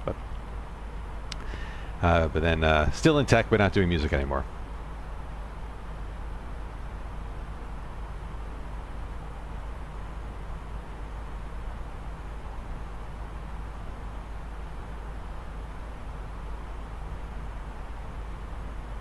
But got to play some fun spots while I was still doing it. So I got to play CBGBs before they closed down.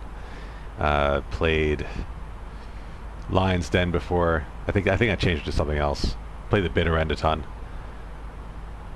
Music plus aviation. Oh yeah.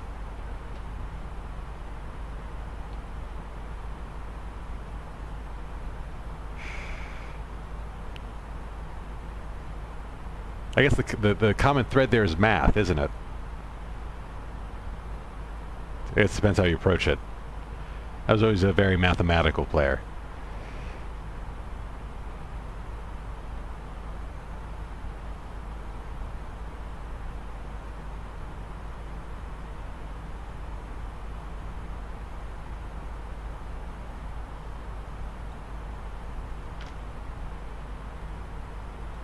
So there's our top of descent line right there. It's about 100 miles to go. And then things will get real again.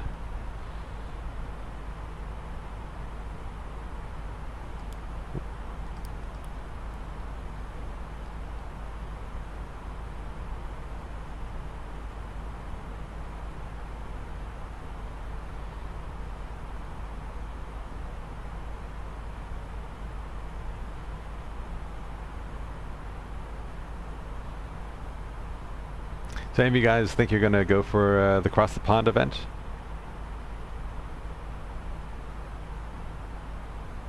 The lottery just opened today. So still plenty of time to sign up.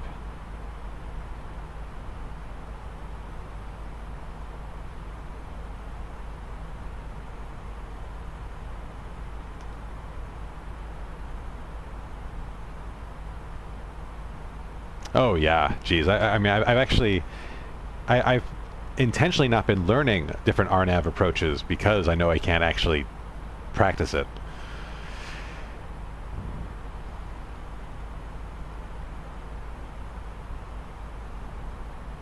Does VNAV work on the 787 in the sim?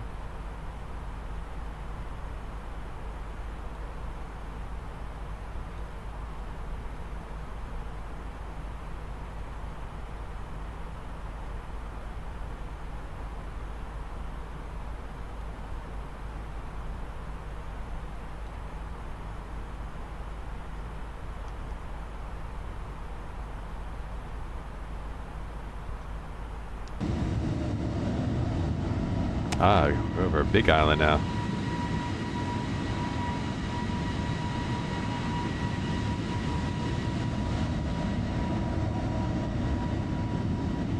Let's see.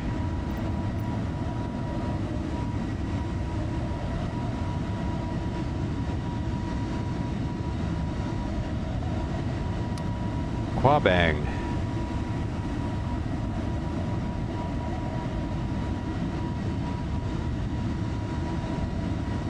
Yeah, so they released they released the destination airports and departure airports. They haven't actually released the routing yet, so I'm not sure like what the pairs will be.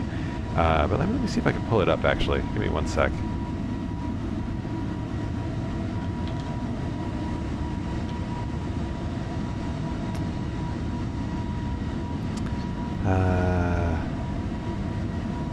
Well, let's hop back in the cockpit here.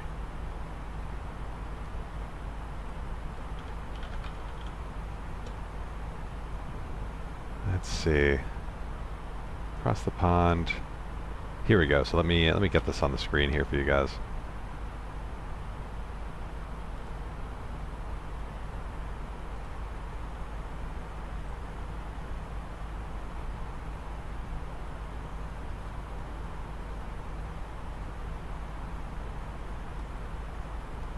Hold on. There we go. So is that coming up now? Let's see.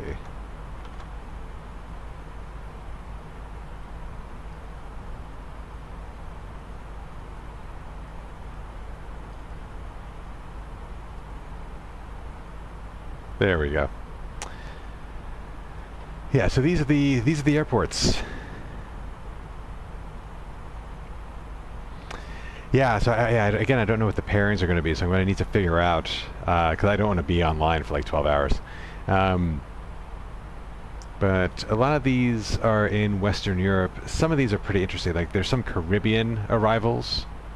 Like I was surprised to see Vancouver here, so that's definitely going to be a polar route, which actually should be a lot of fun.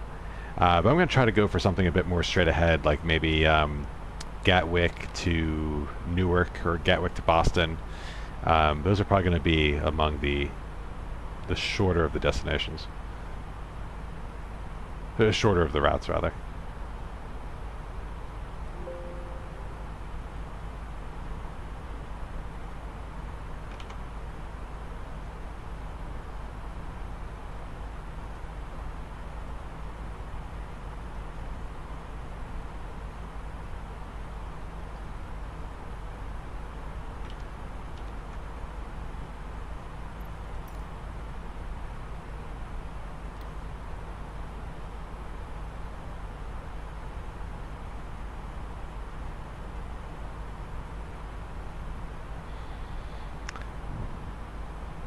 Yeah, C700. Actually not familiar with that plane either. Let's take a look.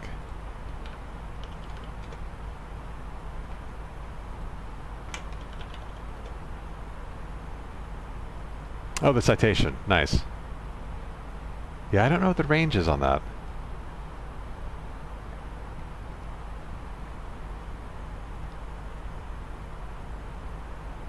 $3,500 nautical miles. That's pretty good. How's that compared to the A320neo?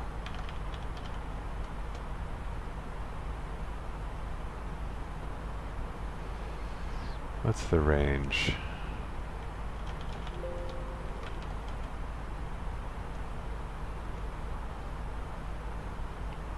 So it's actually comparable.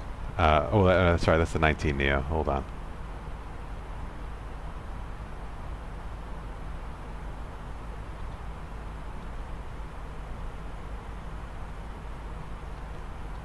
Well, there is a long-range variant of the 320.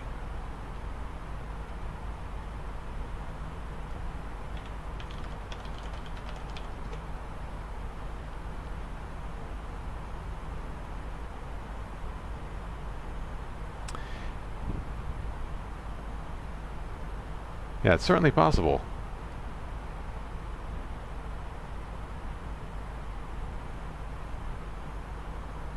It'd be fun to do cross the pond in a Citation, honestly, because everyone else flies airliners. At least it seems that way.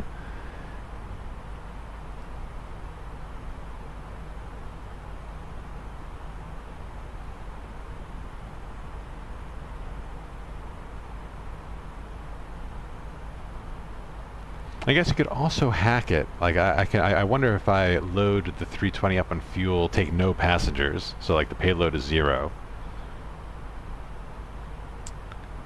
That would actually get me the range I need. But then you might start fighting a battle with fuel weight.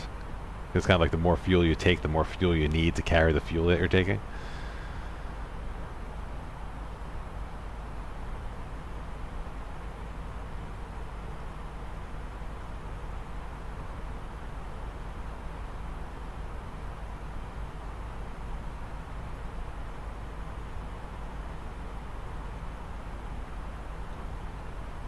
And the anticipation for this top of descent is killing me.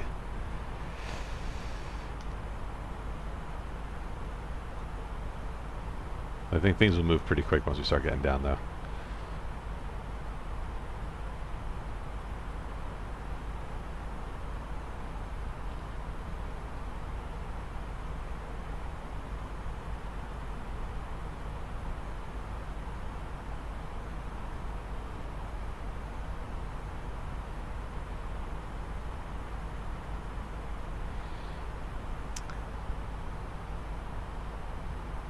Oh, yeah, yeah.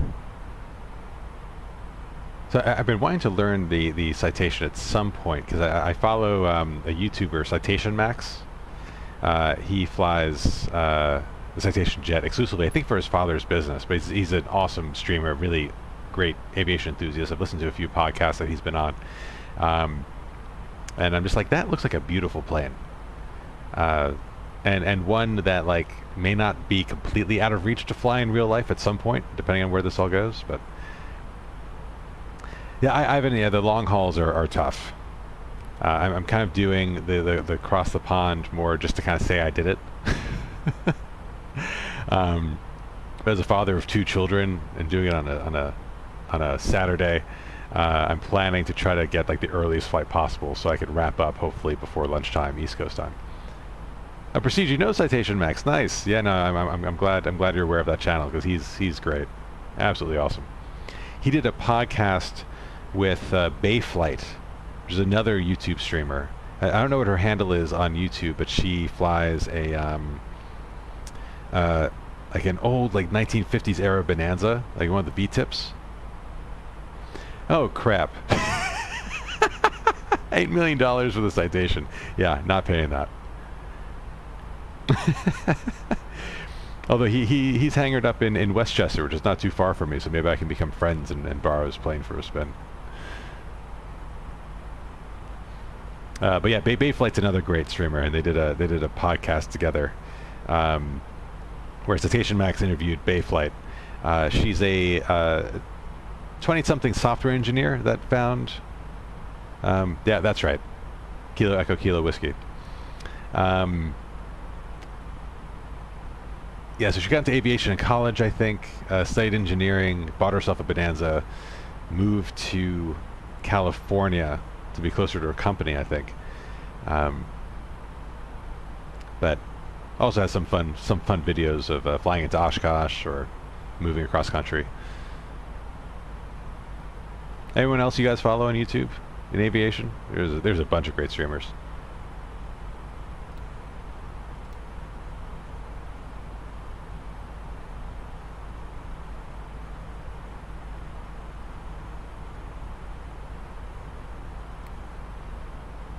Stephen Drury is another one that I like to follow. He flies a Gen 6 Cirrus. And ideally Cirrus is the plane I'd love to train on. There's a great Cirrus school not too far from me. Oh guys, we're getting close. Set the altitude. I think we're going down to 11,000. Oh my god, I'm about to push a button. It's been a while.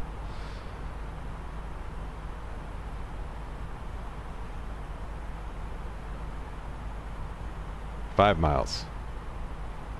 This kind of like reminds me, if you guys remember Independence Day, where they had the radar screen, they were firing the missiles at the alien ship, and there's this blue line where the shield was, and every time I see this kind of approaching the plane, I just think of Independence Day. That's a deep cut, I apologize. V1 simulations, I'm not familiar with them, Ivan. I'll have to check that out.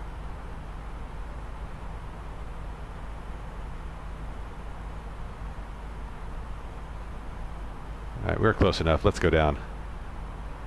Thrust idle, open descent. N1 is pulling back. And vertical speed. We are descending. There we go.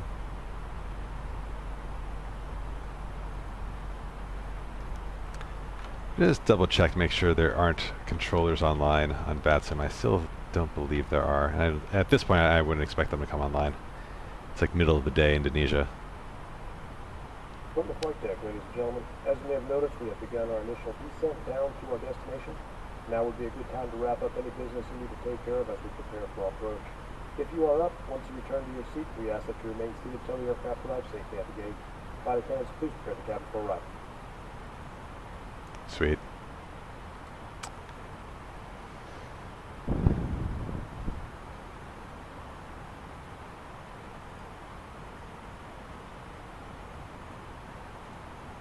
So I'm just going to throw a few... Oh, the arc range. Yeah, let me walk you through that real quick. So it's kind of the hack to get top of descent. until they actually program that in. So just use the calculator here, get our cruise altitude, get our initial altitude restriction to get the distance we need. Oh, really? That was V1 Simulation's voice. Oh, that's good. Oh, that's interesting. But yeah, so anyway, we go to the top left button here, go to Fix Info, plug in the waypoint that we want to arrive at our kind of restricted altitude. So, what is it here? There's 11,000 was our initial restriction here. We can't go below that. And then just pump in the radius value. So we know we need 85 miles to get down there. Well, now 70. And then once you pump that in, it draws the circle around that waypoint instead of just having the radial.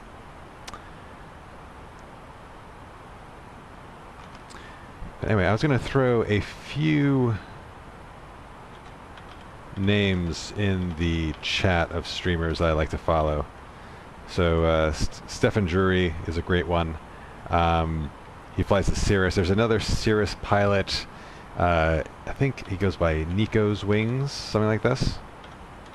I think he's a Greek guy, lives in Boca Raton, and he has a software business that requires him to fly all over the States. So he's another good one. If any other comes to mind, I'll let you guys know, but those are... They'll keep it busy. Oh, and Ludix Aviation. He's a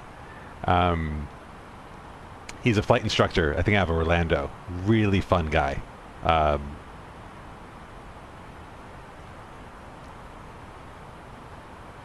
And just collectively from all of them have just learned a ton.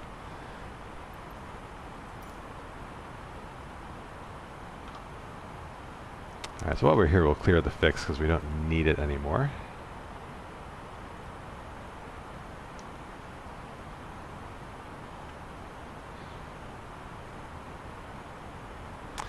And what was our transition altitude again? I think it was 13,000 feet. So since we are clear to descend through the transition level, we'll go ahead and put in local QNH, which the last we checked was, yes, 1008.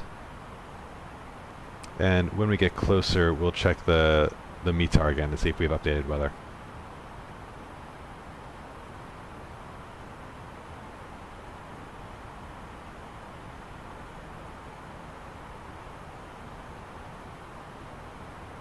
Alright, those clouds are about to get a lot closer.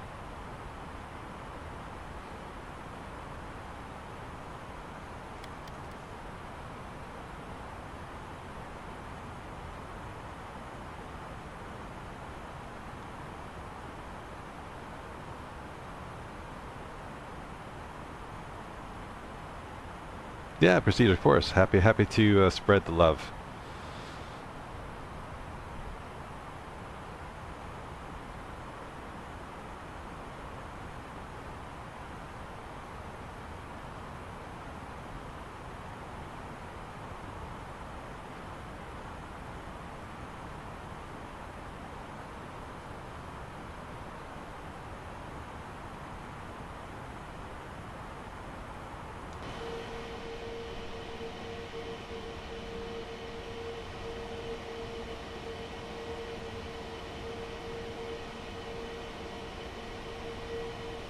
I cannot get enough of these clouds.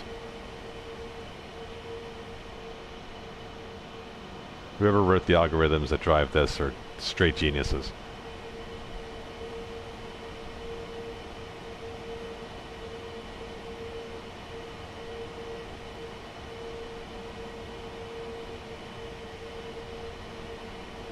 Oh yeah, so we're doing the ILS for runway 36.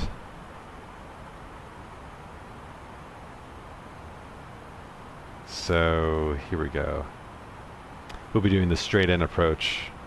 So our initial approach fix will be intercepting Foxtrot 36 from the end of our star.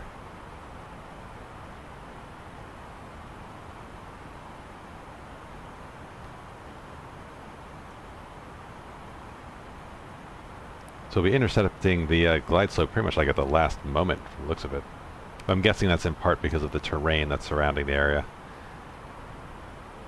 So we're probably going to get pretty close to this hill here before we intercept.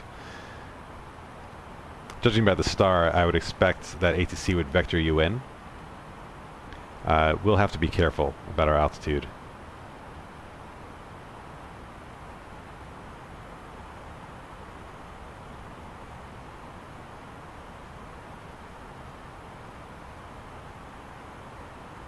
Yeah, I'm expecting it to be pretty nice. The airport, I'm sure, is going to be garbage. It's going to be procedurally generated by the sim, of course. Couldn't find scenery for this one. But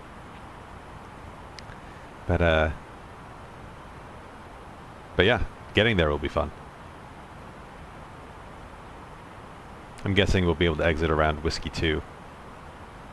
Take Whiskey Papa back to the apron, and then find a place to park.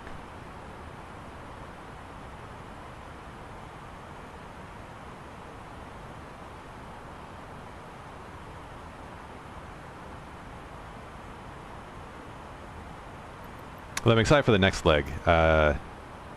Brunei. I've heard legends about the Sultan of Brunei, one of the richest men in the world, I believe.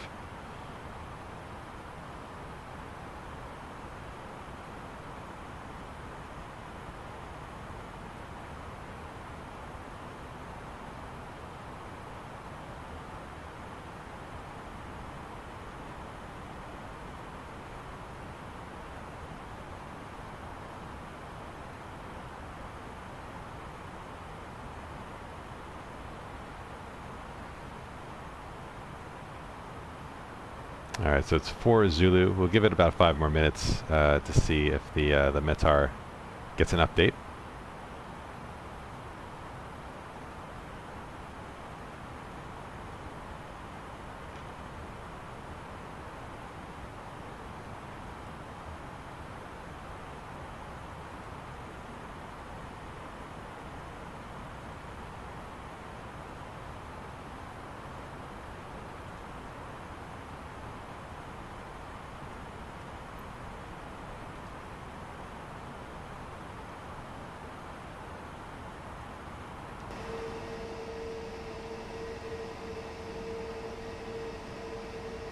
Nothing but ocean at the moment.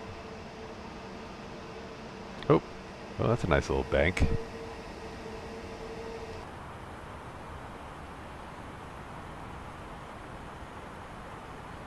Let's look at those constraints on early.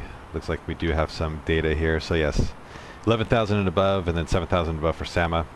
And from Sama, we'll be going direct to our initial approach fix. Although it's not on the actual ILS chart, it's somewhere before Foxtrot 36, but that'll give us a nice straight in to the runway. We'll probably want to start configuring before then, but we'll play it by ear. I have a habit of configuring too early, and the last time I did that with traffic behind me, the plane behind me had to do a go around because I was just going way too slow, way too early. So he kind of caught up. I kind of felt like it was on ATC to, manage speeds, like if you need me to go faster or advise the plane behind me to go slower, but I think I need to work on my timing for configuration. Can't rely on ATC for everything.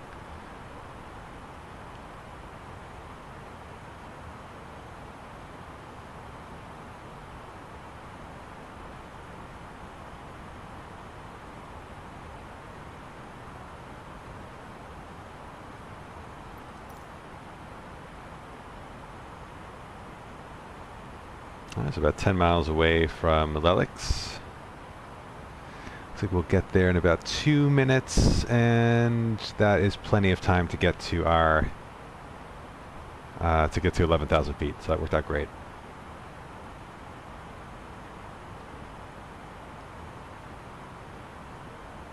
I think you're starting to see land out there in the distance through the clouds.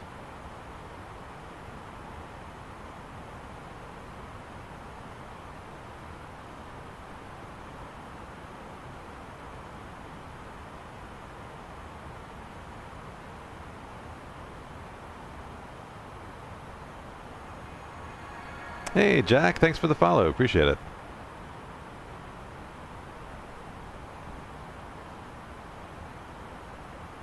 Yeah. You can't beat up on yourself too much though, because you're flying safe, right? Take it slow, follow the star. If ATC wants you to go faster, they should tell you to go faster.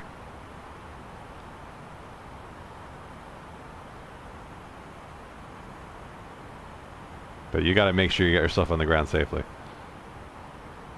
Oh, nice. How's the flight to Miami? Were you flying on VATSIM tonight, Jack?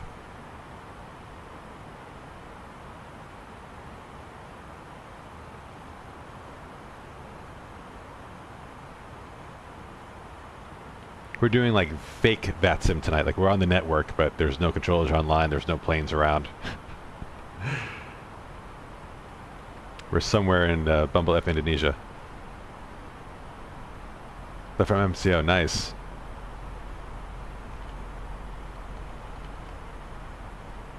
Alright, then we're at Lelik. We're at 11,000 feet. Let's keep going down. Let's see what we got ahead of us. Oh, so they're suggesting that we start our approach phase in advance of Charlie Foxtrot 36, so we'll definitely do that. So maybe we'll split the difference. Maybe when we're about, I don't know, say 10 miles out. Oh, well, we'll see. We're getting VOR information. I think once we start making our way down to 2,200 feet, maybe we'll start configuring then. Let's do our 10,000 feet checks. We want to get our landing lights on at this point. We're on constraint.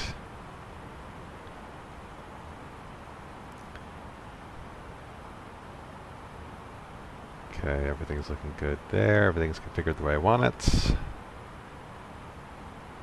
Seatbelts. That should come on now. We're on local QNH.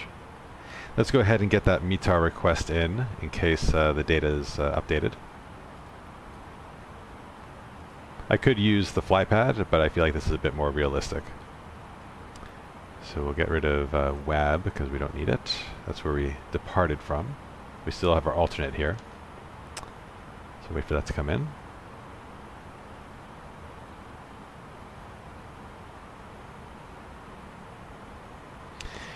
And let's see, I think the...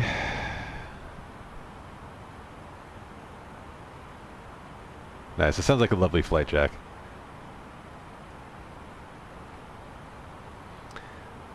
Alright, so...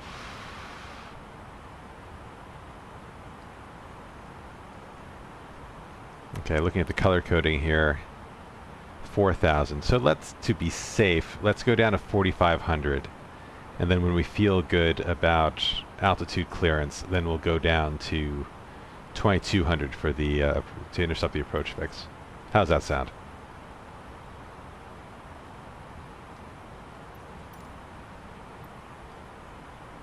So once we pass this waypoint, we'll clear ourselves down to 4,500.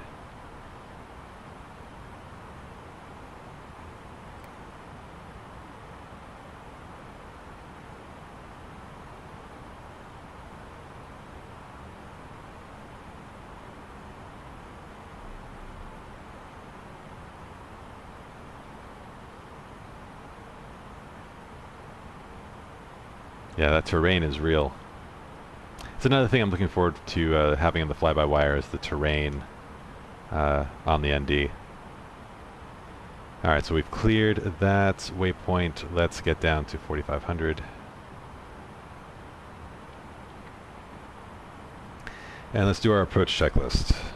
So the briefing is confirmed. We've gone through the charts multiple times already. ECAM status checked. Oh, we have our METAR information. We'll check that in a second. Landing distance we confirmed, so we're going to use low braking. Seatbelts are on, bow ref is set, minimums are set, engine mode is selected to normal, approach checklist is complete. Let's check that weather.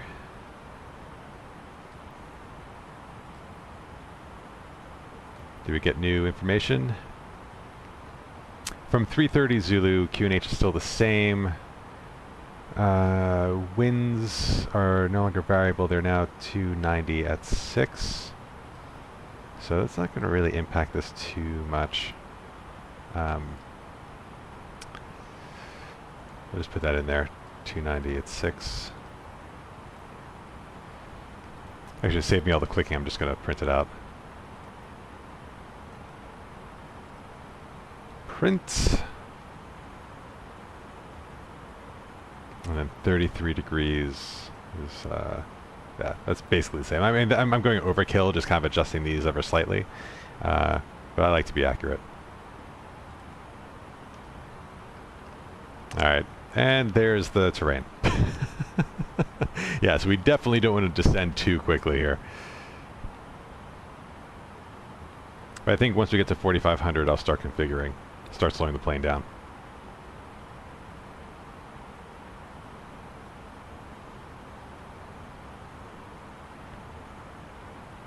Yeah, this is going to be a pretty approach.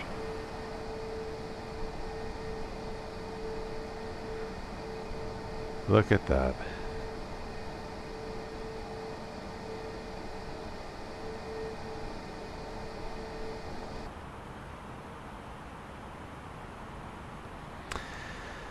All right, so Alt Star.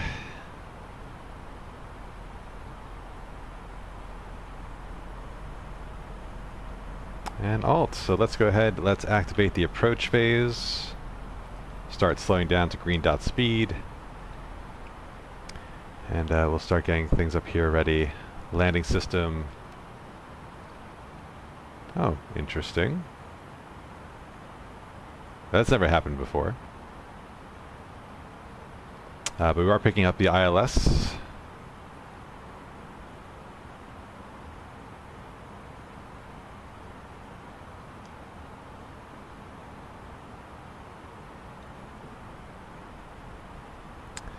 So speed checked, flaps 1.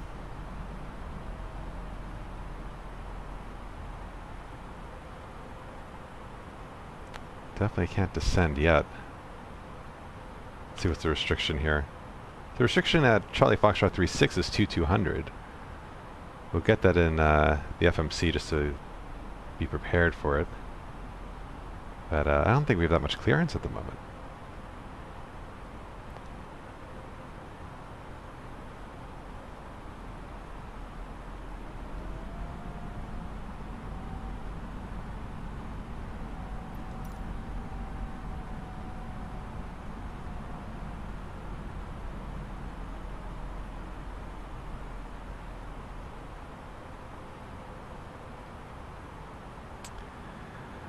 Alright, we're about 12 miles out.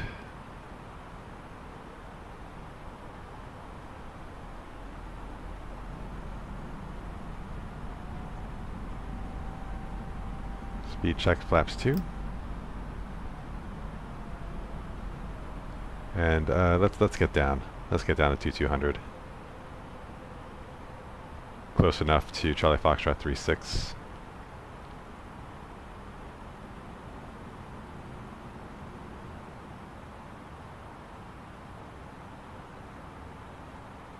Looks a bit bumpy.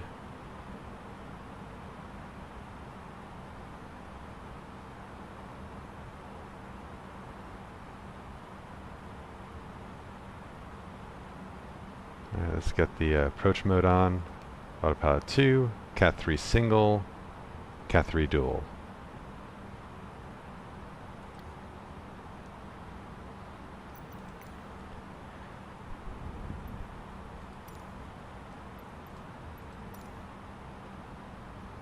Alright, so what's the name of the airport here?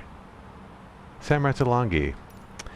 Ratulangi traffic, Indonesia 9084 on 10-mile final for runway 36. Ratulangi traffic. It's really hard to say. Alright. Glide slope star, Loke star. We would normally get additional ILS information down here, but I don't know why that's not coming in. Radio altimeter is alive. 2,500. Gear down. Ground spoilers armed. 2,500. Get our lights on. Shit's getting real. 2,500. Glide slope. 2,500. 2,500. Loke star. Lope. 2,500. Alright, we're locked on the glide slope. Got a bit of a crosswind right now, about 17 knots. Can't really make out the runway. Oh, I think I see it. Oh yeah, visual on the runway.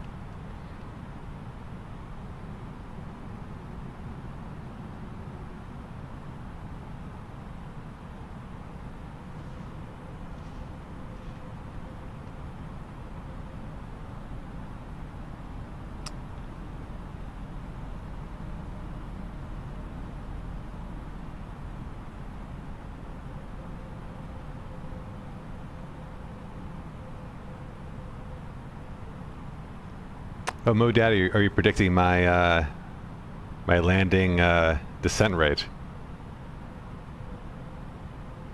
I hope to do you proud. All right, let's do landing checklist. Let's notify the cabin crew. Speed check flaps 3. And flaps full. So landing checklist, cabin crews advised, auto throttles on speed, auto brake is set to low, ECAM memo landing, no blue. Landing checklist complete. At 1,000 feet, I'll go to manual. See if I can do this crosswind landing well.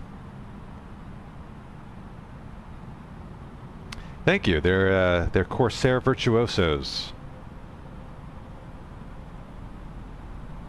1,000. 1,000. Alright, what the hell, let's hand fly it.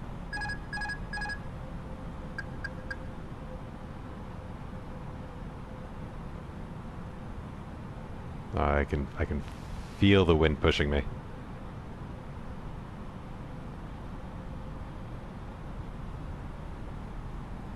Hundred above. Better not be.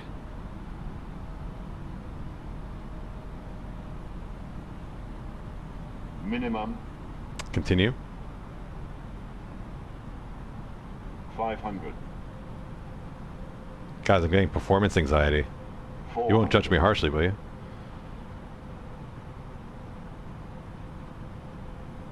Stay on that center line. These trees are so high. 200. 100. Retard. Oh, I completely flubbed that. 5. Oh my god. This is literally the worst landing I've ever done. Jesus Christ. Reverse green. Decel. Holy shit. I'm so embarrassed you guys haven't witnessed that. Oh my god. 70 knots. Rolling out. Oh my god. Please don't unfollow me after that. That was miserable. Oh, jeez. Well, thank you. I bounced. The landing gear hit the runway twice. All right, let's till our way out of here.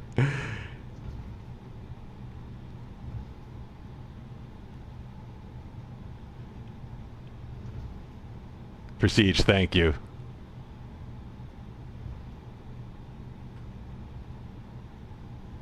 It's a different story when you've got spectators, let me tell you. Alright, let's pull to a stop here. We'll clean up and do our post-landing checks right now. Clean these up. Get those off. Get HC to standby. TCAS is coming off. Weather systems are coming off. Let's get our flaps up. Speed brakes disarmed. And get that APU started. 1, 2, and 3. Get our landing lights off. We don't need the turn lights in daytime. And we'll get the nose lights to taxi. Strobes can come back to auto. And I think that all looks good for now. So after landing checklist, flaps are retracted, spoilers disarmed. APU is coming on, radars are off, predictive wind shear systems off. And we'll do 2-engine taxi. We won't get fancy with it. So after landing checklist is complete. And just for ceremony's sake, I've already forgotten the name of the airport. but I want to do the thing. Sam Ratulangi traffic, Indonesia 984 is clear of runway 36. Sam Ratulangi traffic. All right, let's taxi.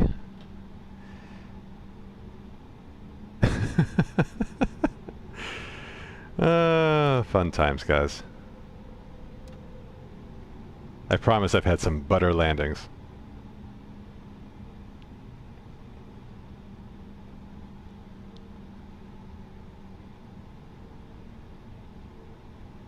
Oh yeah, so the overlay. Oh, I was not paying attention. The overlay is what's the program called?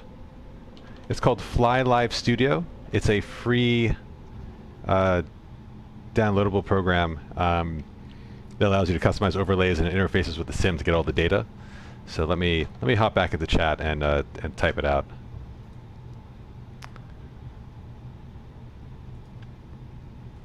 So Fly Live Studio. I think that's how they write it.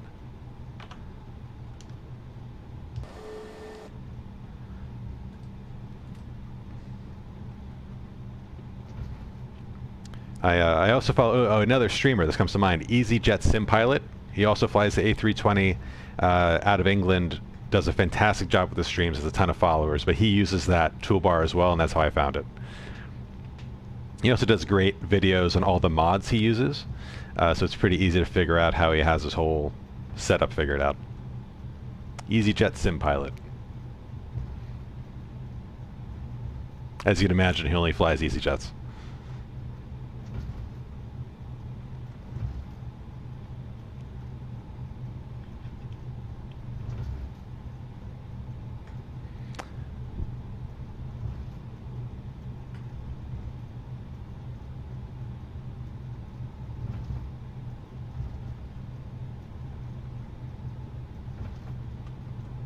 Alright, so right now I'm using the rudder pedals to keep us on the straights, but I have an extra Thrustmaster joystick just lying around that I use to do the tiller, this guy, to get really nice wheel deflection on the tight turns. Alright, here we are approaching the gates. This is nice that the airport we left from didn't even have jetways. This is fancy. Usually the sim has one gate that it kind of wants me to park at, but I can never figure out easily which one it is.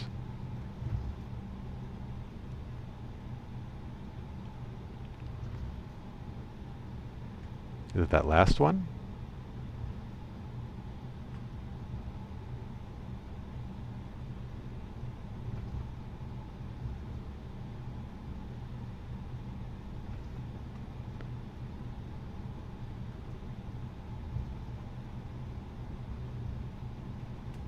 Maybe? There's a lot of...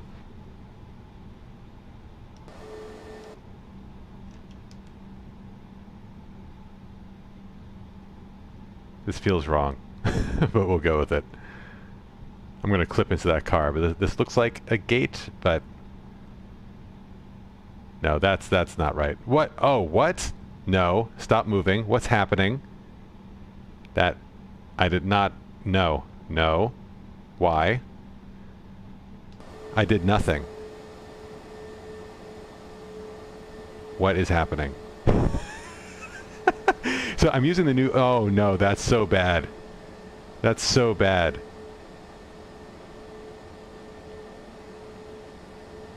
So I'm using the new toolbar pushback, and I have a feeling that got messed up.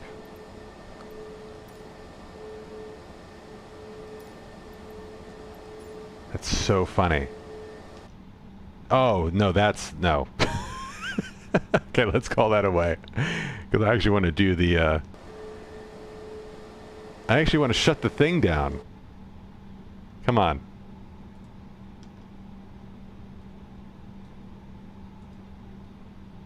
That's like something out of a horror movie. Imagine being a pilot and pulling into your gate, and all of a sudden the jetway starts chasing you, and then it... No, this is this thing of nightmares. Thing of nightmares. There's no getting rid of it. Prevent stairs from leaving. Is it these? Those are for stairs. Alright. I'm just going to call it a bug. I'm just going to try to turn out of it.